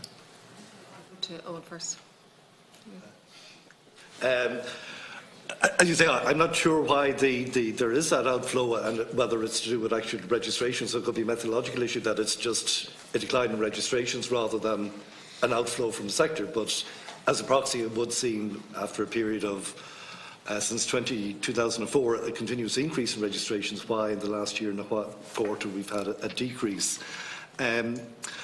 And I suspect a lot of it is to do with people said the market has picked up. People are simply selling the properties at this stage. So whether there is some incentivisation scheme for local authorities to first bids on these properties, that they would acquire these properties that are coming on the market very quickly. I know they are doing some of it, but that whether there could be some link with the Residential Tenancies Board when they see a tenancy isn't being registered, to say, well, what's happened with this tenancy? And what potentially could we get access to that, either for HAPA or simply to purchase it. In terms of the strengthening of the RTB, I certainly think certainly around Section 34 about relaxing, or certainly on a temporary basis saying yes, you cannot terminate a tenancy for certain reasons, and particularly that one about a family possession. It's extraordinarily generous at the moment, but as the Chair says, there is a need to balance these to keep the landlords in the sector. And I think the fear may be that in the past, when rent, from my history lessons, we brought in rent certainty or rent control in 1915 on a temporary basis. It was 1981 before we got rid of it. So there may be some suspicion out there that temporary measures stay in place for a long period of time, so that you want to put in place some guarantee around that. Also, the issue comes up consistently that this is about the relevant article in the Constitution about the right to private property, and whether that needs to be further tested to say, does the common good overcome those certain provisions? Because that certainly has been the argument by the landlord associations for a long time. You can't do this because of the constitutional provision of private property, and there may be a case for the Department to get opinion on that, and whether or not it is possible in the forthcoming bill to legislate around that particular issue. Just on the point you raised up, Brian, about the numbers, on the difference between the exits and the preventative cases, that is actually documented in the DRHE reports. The table presented is somewhat misleading, that it aggregates the two categories in the table, but the text below separates it out. So you can see quite clearly for DRHE the prevention cases versus the exit cases. It doesn't happen for any other local authority, but I'm not sure if any other local authority has the innovative scheme that the DRHE has to prevent families entering homelessness in the first place. So, Dave, do you want to play right into it? Thanks very much, Chair. Deputy O'Brien raised a couple of specific issues in relation to the higher report, and I might make just some more general comments after that. The reference to households who are reluctant to leave family hub or other accommodation to take up HAP, the concern there was not in any way to penalise those, but to get a more intensive engagement to understand the reasons and to identify some practical measures, some of which we specifically recommended, which was about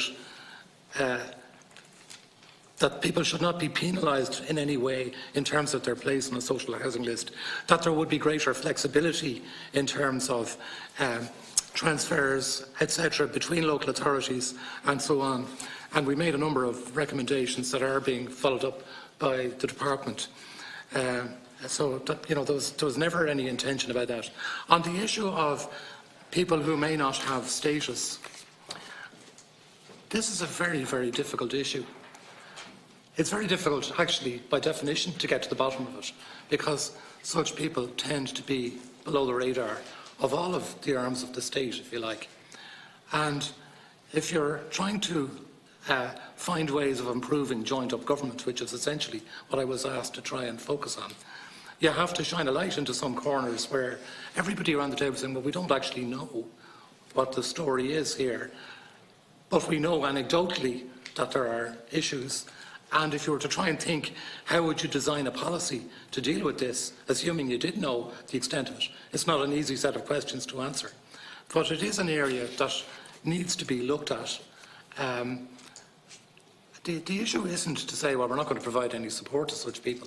Clearly, there's a humanitarian issue at a very basic level.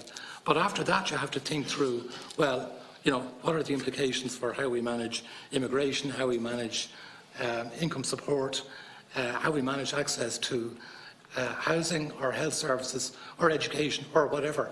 So, that needs to be worked through. And that was one of the purposes of establishing this group, was to try and think about some of the issues that maybe aren't immediately presenting as headline issues, and to make sure that people are looking at these. On the question of numbers, what you count and how you interpret it, we did identify that there are gaps in the data that need to be addressed. I would certainly not favour losing a regular monthly set of data, because the dynamics of homelessness are changing, and as Professor O'Sullivan has said, are likely to change further. And we haven't even thought about other issues like the potential impact of Brexit, for example, on immigration, on and what might happen in the wider housing market and how that might impact on the supply of private rented accommodation, etc. So there's all sorts of other, much broader social and economic issues that could impact on the dynamics of homelessness. Therefore, you need more regular data, but you also need, maybe at more periodic intervals, more detailed data that will help you to get to the bottom of some of these issues. Just to be absolutely clear, I have absolutely no interest in reducing the number for statistical reasons. I'm interested in what does the data tell us about practical measures that need to be implemented across government. Where are the blockages in terms of interagency cooperation, or is it a resources issue? That's why the Department of Public Expenditure and Reform is on our group, so that they're very clear about what the resources issues are. But just at a practical level, if I was putting on my DePaul hat, I would say that in the context of the comment that Professor O'Sullivan has made on page 9 of his paper, that if somebody is a licensee, well, they're not a permanent tenant, if you like, and therefore maybe they should be counted as homeless. I'd have to say, if the intention of the licensee arrangement, and as I understand it, this is the case, if the intention of the licensee arrangement entered into by a local authority is that that will continue until they are in a position to move to a permanent tenancy, then, I'd be very happy if a lot of the people that DePaul deal with could move to that situation from the situation they're in. So we certainly need to have clarity and consensus on what we're counting, why we're counting it, and that everybody operates the PASS system or any other system that's put in place on that basis. Absolutely. But I don't want this to become a distraction from the real challenges that we face in terms of getting the best use of state resources, the best level of cooperation that we can get between different arms of government working in conjunction with the NGOs, and we made a number of recommendations about improving the level of involvement and consultation with the NGOs, including through the consultative forum and reconvening the data subgroup of that, or some other agreed arrangement. And, you know, just in addition to just the data issues, there's a lot of research carried out by different bodies that Professor Sullivan would be very well aware of, including some that is commissioned or funded by the NGOs themselves, some that is commissioned by the Housing Agency or by other parts of government. And we need, you know, a better understanding of what are the areas that need to be researched, who is best placed to carry out or fund that research, and can people please talk to each other about it, rather than, you know, ending up with a small limited report on this bit of it and another report on some other bit of it, where people haven't talked to each other. And I'd have to hold my hand up and say, DePaul has been involved in commissioning some research on the health outcomes of homeless people and what that means for the health service. And that could be done on a much broader basis. But to do that, you would need a lot more joined up thinking in terms of what should be done and how it should be done.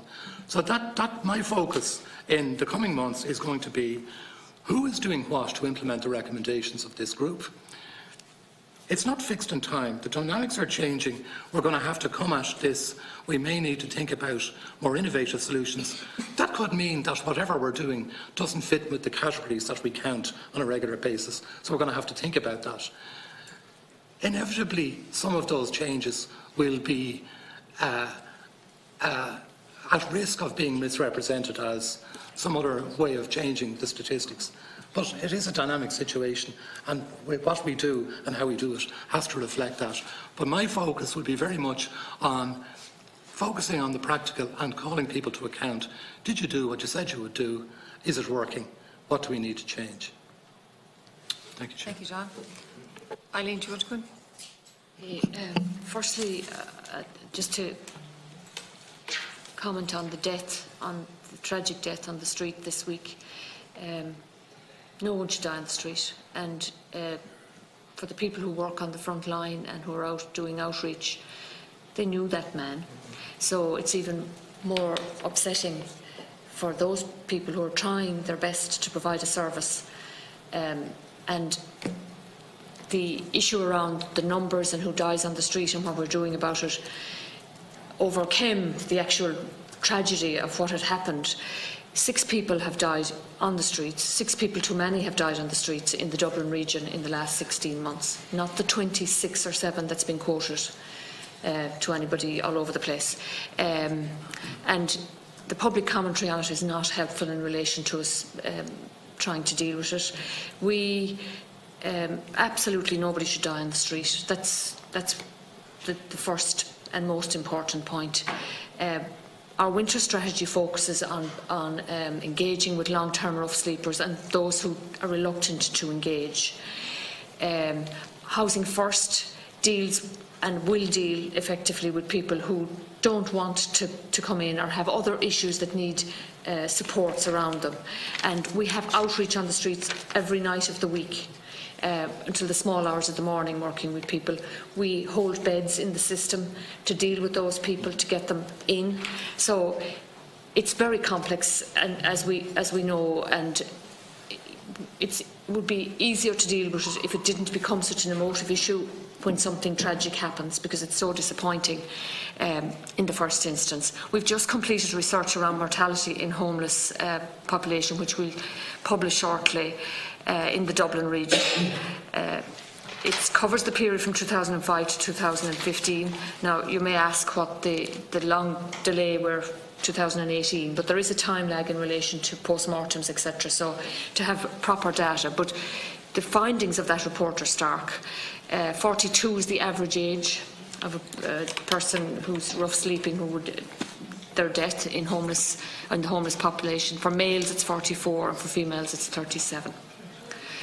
And what more can be done? We just need to do more of the outreach, and we need more step-down facilities, so that when people are going through detox or treatment, that they can move to a step-down facility to continue on with their progression.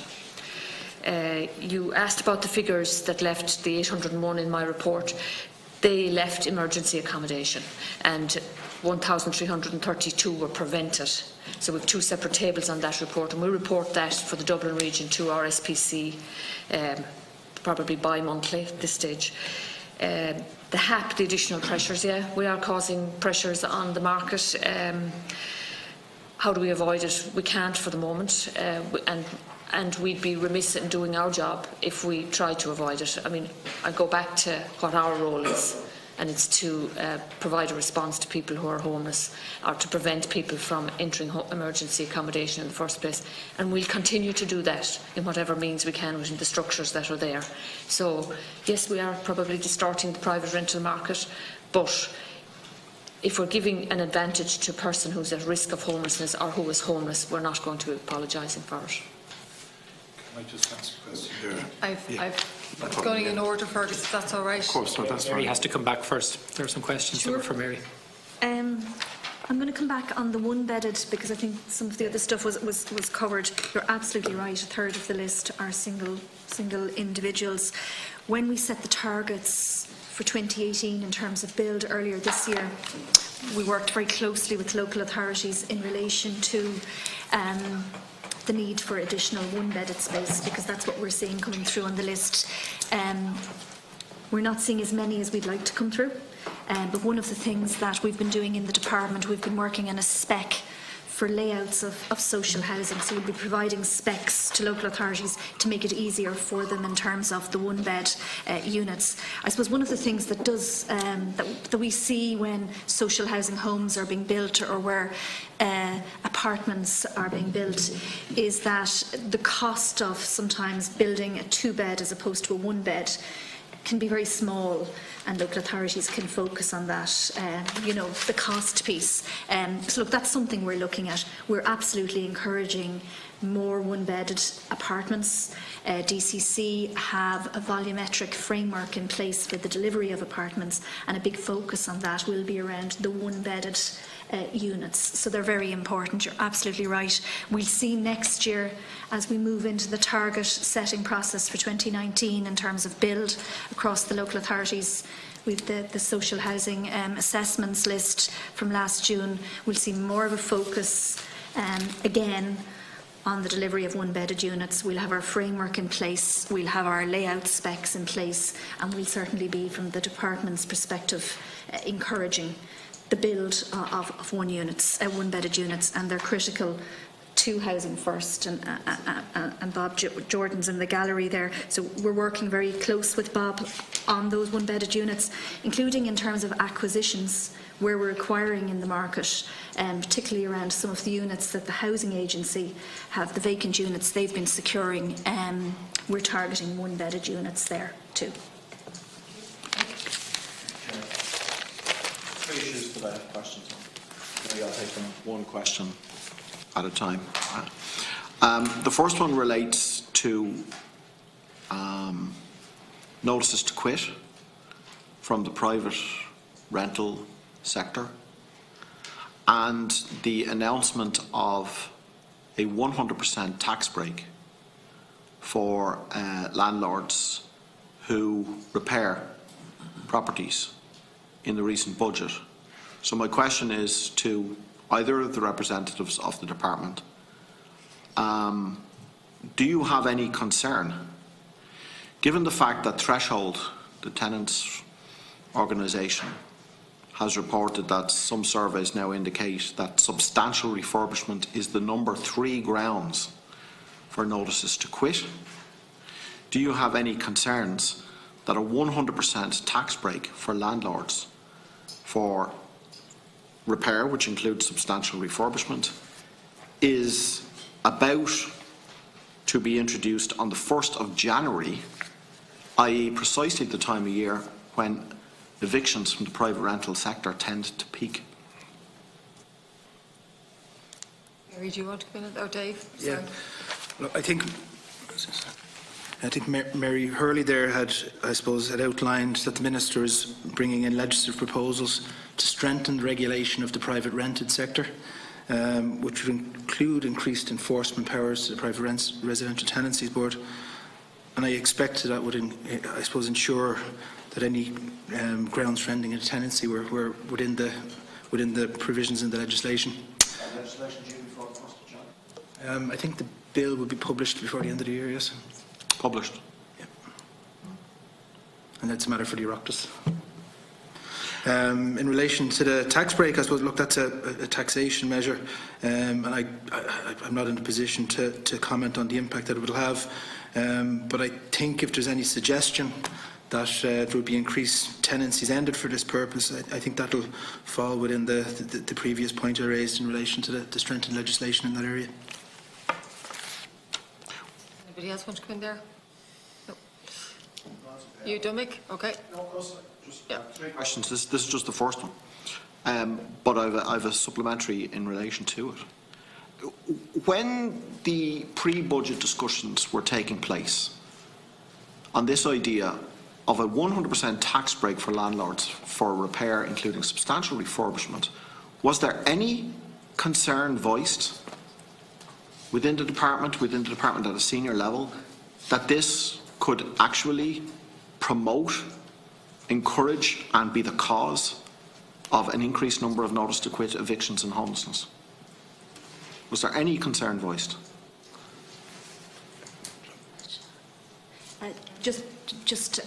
Deputy Barry, in relation to the pre-budgetary discussions, the budgetary discussions obviously covered a range of initiatives, from initiatives in relation to delivery of social housing homes, to affordability measures, to measures in relation to the rental sector. So there are a number of different measures in relation to different aspects of the sector, and that formed part of the discussions.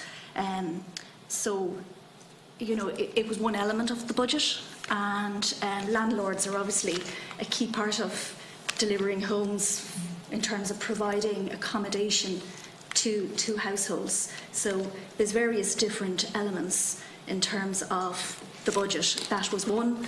The legislation which David refers to, which will be brought forward shortly, that will deal with other elements of the rental sector. Okay, but the question is this. The question is this.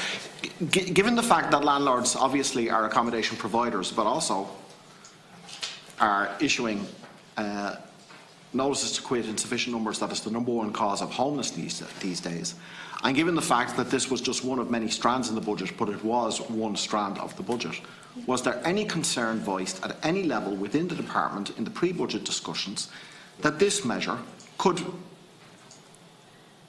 fan the flames of homelessness and evictions? I mean, I reiterate the point, landlords are a key element of... No, were there any concerns voiced? Were there? The department worked closely with the Department of Public Expenditure and Reform in relation to the delivery of a suite of budgetary measures. This was seen as a measure in relation to landlords. In relation to repair and leasing, landlords play a key role in relation to the provision of social housing. We work with landlords. There were no concerns raised that this could increase evictions and homelessness. The witness has answered the question twice. If you're not happy with the answer, that's separate, but she has answered you twice. She has replied twice. She has not answered the question whatsoever. That's exactly what I said to you. If you're not happy with the answer, that's a different thing. But we now are down to about 15 minutes, and Fergus wants to come in and I want to come in. So do you want to move on to the next question? I'll move on to question 2, yeah. Question 2 is for Eoin Gleeson. Earlier we heard Professor O'Sullivan give his opinion based on his knowledge of the situation, that the housing crisis, the homelessness crisis, has not peaked, that will worsen in the next year, and he wouldn't be prepared to comment beyond the next year. What is your sense? What's your feeling of that? I suppose I'm on record already for saying that it would take us till at least 2021 before the intensity with which we're dealing with homelessness and the numbers coming into homelessness, it would be then before we would see a decrease in that intensity of presentations. So you're going beyond what Professor O'Sullivan has said. You say it will worsen next year, it will worsen the year after, and it may not be until the following year that we see... The key to this is supply. The key to addressing the current issues is supply, and really supply is, while it's coming and will come over the next number of years, we need to get to a place where supply is outstripping demand, and that until we get to there, we will continue to have a crisis in homelessness. Are you confident that the situation will be reversed in the year 2021? Well, I suppose 2021 is a long way away. It depends on, does our economy grow? Do more people come into the country? Do we need more supply? Does the population go up or down? There's a whole lot of other questions that need to be measured. Okay. And my final question, Chair, is this, and it's for anyone who cares to take it. Why are rough sleepers not counted as part of the official homelessness statistics? And the data subgroup, the monthly figure is simply those in emergency and temporary accommodation. There is a separate count of rough sleepers twice a year in Dublin, so we can take cognizance of it, but it was never intended that they be included in the month. The monthly report is not a figure for the overall total number of homeless people. It is simply those in Section 10, funded accommodation, temporary and emergency accommodation only. So we always knew the limits of that figure. It was never meant to be or intended to be a comprehensive figure. Okay, thank you. Fergus? I want to refer to an earlier point there. The lady here made apologies. I just can't see her name for her sitting. Anyway, you made the point that, and I welcome the facts you gave us. Any debt, as you rightly say, is upsetting for everybody, for the family, and I acknowledge absolutely the carers and the voluntary organisations, particularly how it affects them, and how difficult it is for them to accept that it happens, notwithstanding their best efforts. You did say that you thought that we needed more step-down accommodation. Now, this poor man that died this week, he died on a pavement. He died beside an open green space. It was a very low wall. Pardon? I think we don't really want to get into a specific case, No, if that's sorry, okay, but we just talk in excuse me, general. I'm sorry, I'm talking about the death of a homeless man. I know, but I just want to show respect to that man and not get I am into absolutely details. showing absolute total respect to him. I'm talking about where he died. I'm not talking about why he died. I'm talking about the physical environment that he passed away on. And I repeat, it was on the pavement and there was a low wall behind him, okay? And it was beside and part of an open space. Okay. Now my question is, going back to the witness, when he said we need better or more step-down facilities, the question I have, Chairperson, and I hope you will agree with me, is an appropriate and proper question. Can we find, if there are people who, for whatever reason, I'm not talking about this person, that they are rough sleepers, are there ways we could engage in step-down facilities which are not obviously the hostel bed or whatever that they may not take up, but it's better than the pavement, grey and cold in Christchurch? That's my question, Chairperson. Eileen? Yeah, I suppose the point, and I agree with you, it's an absolute tragedy that anybody dies, and we're failing as an organisation when that happens. But homelessness is very complex. Of course. People have issues, they have addiction, mental health, there's issues, and we have to work with them to do that. And we have people on the street every night of the week. We have, and Housing First is having a huge impact on those particular group of people, those more at high risk that don't want to, for whatever reason, access the normal services. And we're trying very hard to engage with them. And people go through detox, and there's a service there for that. But where there's a gap is there isn't enough of the step-down facility that when they leave the detox, they need to go to a step-down facility, so they don't go back into the same pattern they were in before they went into that service. If we can get them to a step-down and work with them to progress out of it, it would be much more beneficial. So we need more step-down facilities. So what physically are those? Like I welcome and step-down facilities and I include support your a analysis collaboration and the totality of your concern. Step-down facilities include a collaboration between housing and health.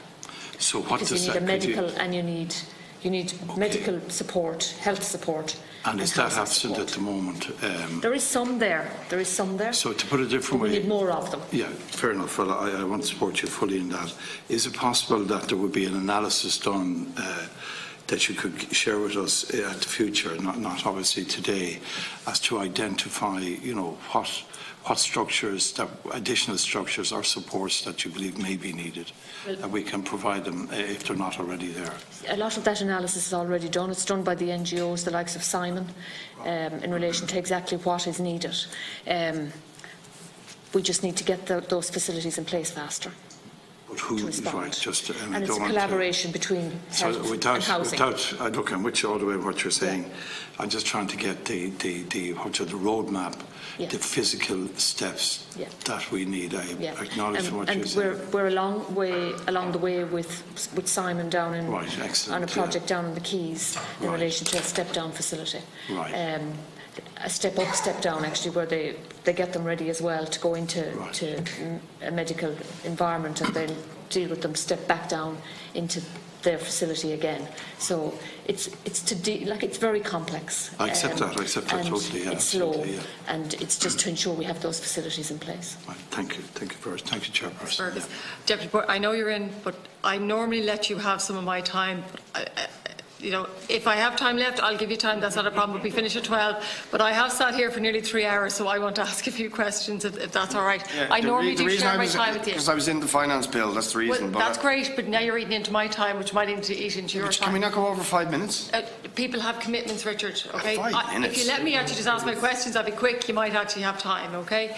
I always share my time, and I let non-members go before me normally, but I actually want to come in on this, okay? So, can I just say, in general terms, I know we're talking about one pillar of rebuilding Ireland, but from the very onset of rebuilding Ireland, we always said we need all 5 pillars to work together in order to solve the housing crisis. So I know we're picking one pillar here today, but we have to keep in context what's happening in the other 4 pillars and where we are seeing improvements in those areas, and the figures are very promising that are coming back in that area. Eileen, can I just acknowledge the unbelievable work that is done by yourself and your team during the adverse weather that we have seen in the last year. And I've been in contact with your agency a number of times during those, and while we're all told to stay at home and stay safe, it's your team that's actually out on the street, and it's your team repeatedly going back to people who are sleeping rough, unfortunately, trying to entice them in to safe accommodation, and for some reason some people just don't want to. But I know you were very successful in the last adverse weather that we did have, and I just want to, because I don't think that's ever really acknowledged publicly, the enormous work that goes on behind the scenes and the sacrifices that your team do make too, and I just want to acknowledge that, okay? And I want to acknowledge the work of the Housing First as well, because I know Bob Jordan is here, and the incredible work that is done around that, and the package of measures to support people in dignity and respect, and to enable them to be able to live in their own accommodation. And I never really see much detail in the media around that.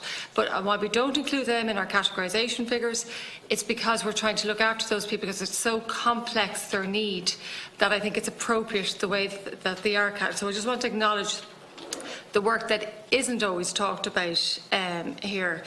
Can I also ask Eileen, just in relation to winter planning, and I know in relation to the Pope's visit, the enormous work that was done to offset any issues that may arise or families that present that we might not be able to accommodate, and I'm aware of what was set aside and that we didn't actually need, but was there as a provision just in case.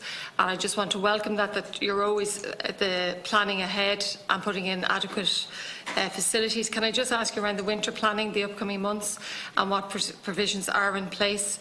And I think it would be actually great if people knew day to day the hours that are put in, and after hours what actually is part of that parcel. Can I just also ask about the rental strategy? And while it's part of it, it's like landlords is a bad word. It's like developers is a bad word. We need landlords in the sector. We need builders and developers to build houses. We have to be really practical and realistic about this here. And we have to be very frank when we're talking about this. We need a rental policy, rental market that is functioning. And where, this is my belief, I'm not talking on behalf of the committee, my belief is when you interfere too much in a rental market, 10,000 people do pull out. So we have to be really careful how we interfere with the rental market. So while the rent pressure zones that came in, and they have seemed to be working in certain areas and they have been extended, I know that further measures are coming down the line before Christmas, after Christmas. We have to take it step by step, otherwise we'll see a mass exit and we'll have another problem on our hands. And, you know, we always look at the negative rather than the positive sometimes, but I try to be balanced about that. When it comes to provision of single bed, one bedroom units, my understanding, correct me if I'm wrong, it's down to each local authority to examine what the demographic and need is in their area and to provide accommodation according to that evidence that they collate. So when they come to you, I presume that they are doing that on that basis and that it's proportionate to what the need is. I know in Richard's area, in my area, there's a very high proportion of one bed need on our housing list, and we are seeing a lot of them, and I helped to open houses for older people there the week before last. I know Richard was at it as well. And Dún Laoghaire really has done tremendous work around step-down accommodation for older people and independent living. I just want to recognise that. Can I also just recognise, because I think while we're here and we're trying to hold you to account, and you come in for a lot of criticism and rarely complimented, but I don't question the bona fides of any of our witnesses that are here, or their intention or their goodwill. And the amount of information I've ever asked for has been afforded to me. I might not like the way it's categorised, or I might question it, but I never question the goodwill and the intention to actually solve this crisis that we have before us. And I think you come in for a lot of bashing at meetings, and some of it might be fair, some of it might be unfair, but never are you recognised for the enormous work that you do, and you do not work 9 to 5. And you do not take the holidays that we get in Leinster House here, and I just want to acknowledge that and commend you on that. And although we have a long, long way to go, it's only collectively that we can actually solve this crisis, but we cannot solve the homeless crisis without solving the social housing, without solving the rental strategy, and without the build. And it has to be in totality, and we can't lose sight of that. And it's very easy to pick one area over another and politicise that. And I just want to say, I always look at it in totality to solve a crisis. So, Eileen, you might want to come in on the winter plan. Thanks very much, first of all, for acknowledging the efforts made by the DRHE, and I'd like to also acknowledge the efforts made by the NGO sector in facilitating and responding when we needed them to in adverse weather and putting contingency beds in place. The winter strategy is twofold. So we have enhanced services. We have beds, permanent and contingency beds. We have extra outreach workers on the street to work with the rough sleepers. We've enhanced day services, and we've contingency plans in place for families. So we're doing what we do, I suppose. We'll respond if there's extreme weather. We'll respond in a certain way. We'll respond because it's winter time and the weather is cold. We're putting in extra permanent beds, particularly for singles, and we have contingency beds in place for families as well. I think that covers my question. Thank you. And Mary, do you want to come in on anything? Yeah, I suppose the rough sleeping piece, and we've heard Deputy O'Dowd refer to it. It is one of the areas that I think it's the real visual piece of homelessness, and it's the one Eileen and her team and the NGOs work so hard to ensure that there are beds and accommodation for those who want them, and absolutely there should always be accommodation for those who want them, and one shelter. One of the things we've been doing is working very closely with the 4 Dublins over the last number of months in relation to the winter which was approaching, and in relation to having enough temporary accommodation but also permanent accommodation, permanent beds, and we'll have an additional 200 beds in place by Christmas. And I suppose one of the things we've been working with the local authorities on is improving the quality of that accommodation so that people can stay there for the duration of the day, people can get the medical supports that they require, and that also that they can link in to the services, so that the Housing First plan that's in place now, with the targets which have been agreed for each local authority area, which is really important. Everybody's aware now of what the requirements are and what their target is. The objective is that the persons who are in those emergency beds will transition into that accommodation, and we have a plan in place, and that's why our one-bedded units are so important that Deputy O'Brien referred to earlier. So we're working very closely on it. We had a 40% reduction in rough sleepers in March. There were 110. That's still far too many. We know that, and we will be working to bring that number down. And that's, I suppose, why we have the emergency beds coming on stream, and also the temporary beds, which will deal with the numbers that come forward. Thank you, Mary. I don't know if anyone else wants to come in. No. Okay. Well, maybe you'll wait till I ask you to come in, Richard. Okay.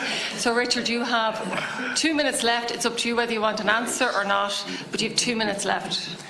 Right. Very specific question.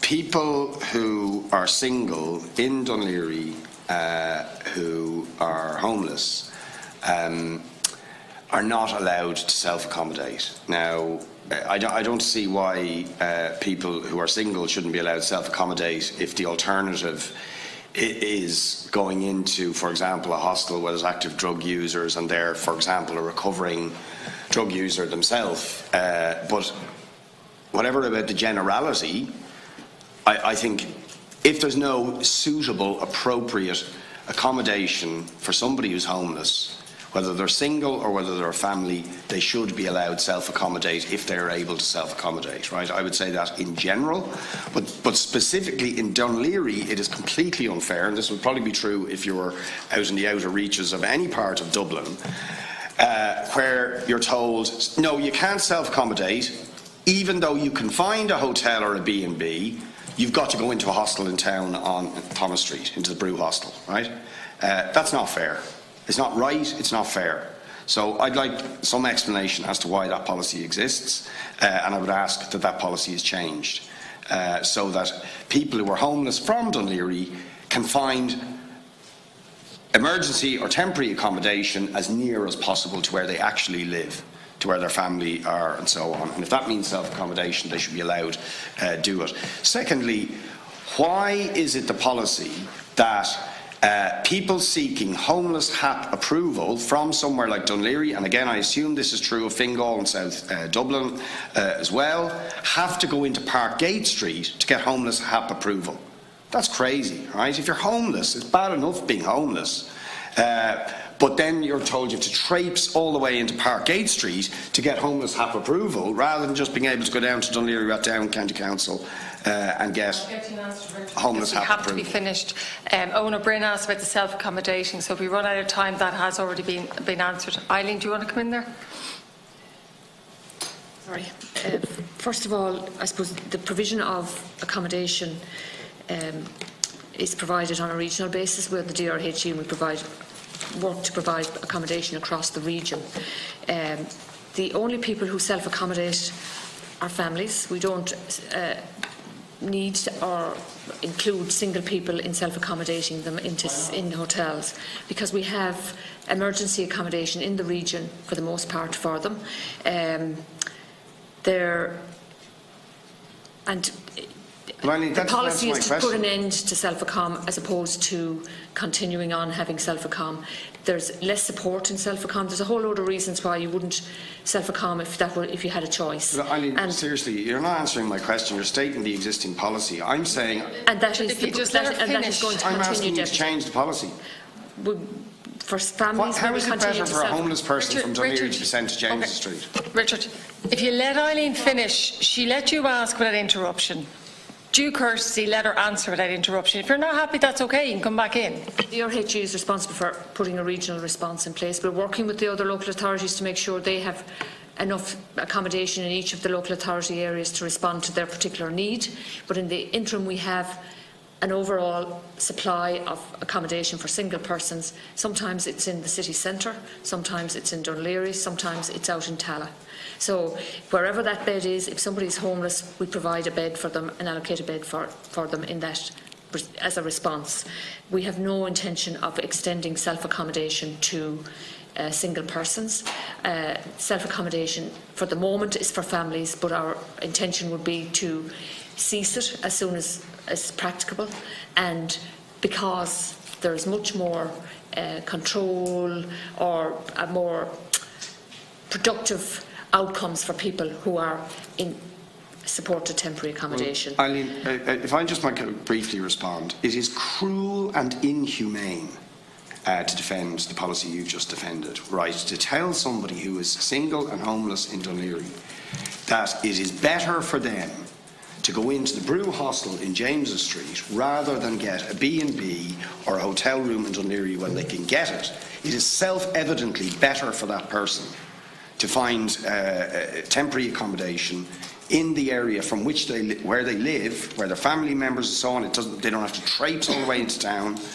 It's self-evidently better, and in particular in cases where that person, for example, doesn't have a drug habit or is recovering from a drug or alcohol problem, and then they're told, no, you can't self-accommodate in Dún Laoghaire, even though they can find a place to self-accommodate. You've got to go into a place where there are active drug users and where it's actually dangerous for you to go in.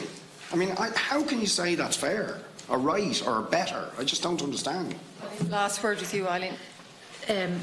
We're responding to a homeless crisis, a homeless situation, and we're providing emergency accommodation every day of the week. We're working with the emergency accommodation. It's not without its challenges. Providing emergency accommodation is not without its challenges. We have extra people on the streets working with people who are rough sleeping, etc. So, but we can't, it isn't humanly possible to put an emergency accommodation facility exactly where it's needed.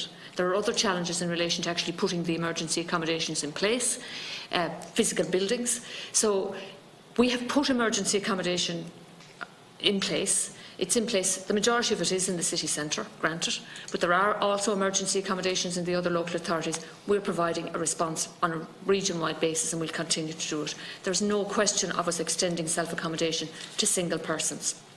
Thank you. In relation to the HAP approval, I'm not quite clear on what you're saying there. They have to go to Parkgate Hall once they find that they get approval from the local authority for homeless HAP, from their individual local authorities. But we do the administration in relation to paying the deposits to the landlord, etc. So they have to link in with Parkgate Hall in relation to that. They don't actually have to go to Parkgate Hall, they can do it over the phone. Great. Thank you, Eileen. Members, I'd like to thank all the witnesses for attending today and the ongoing engagement that we have with all of you, and thank you all for the submissions that were made as well. This meeting is now adjourned. The next meeting of the Joint Committee will be held next Tuesday at 11 a.m. and it's the impact of Brexit on Ireland's housing market. Thank you, members. Thank you.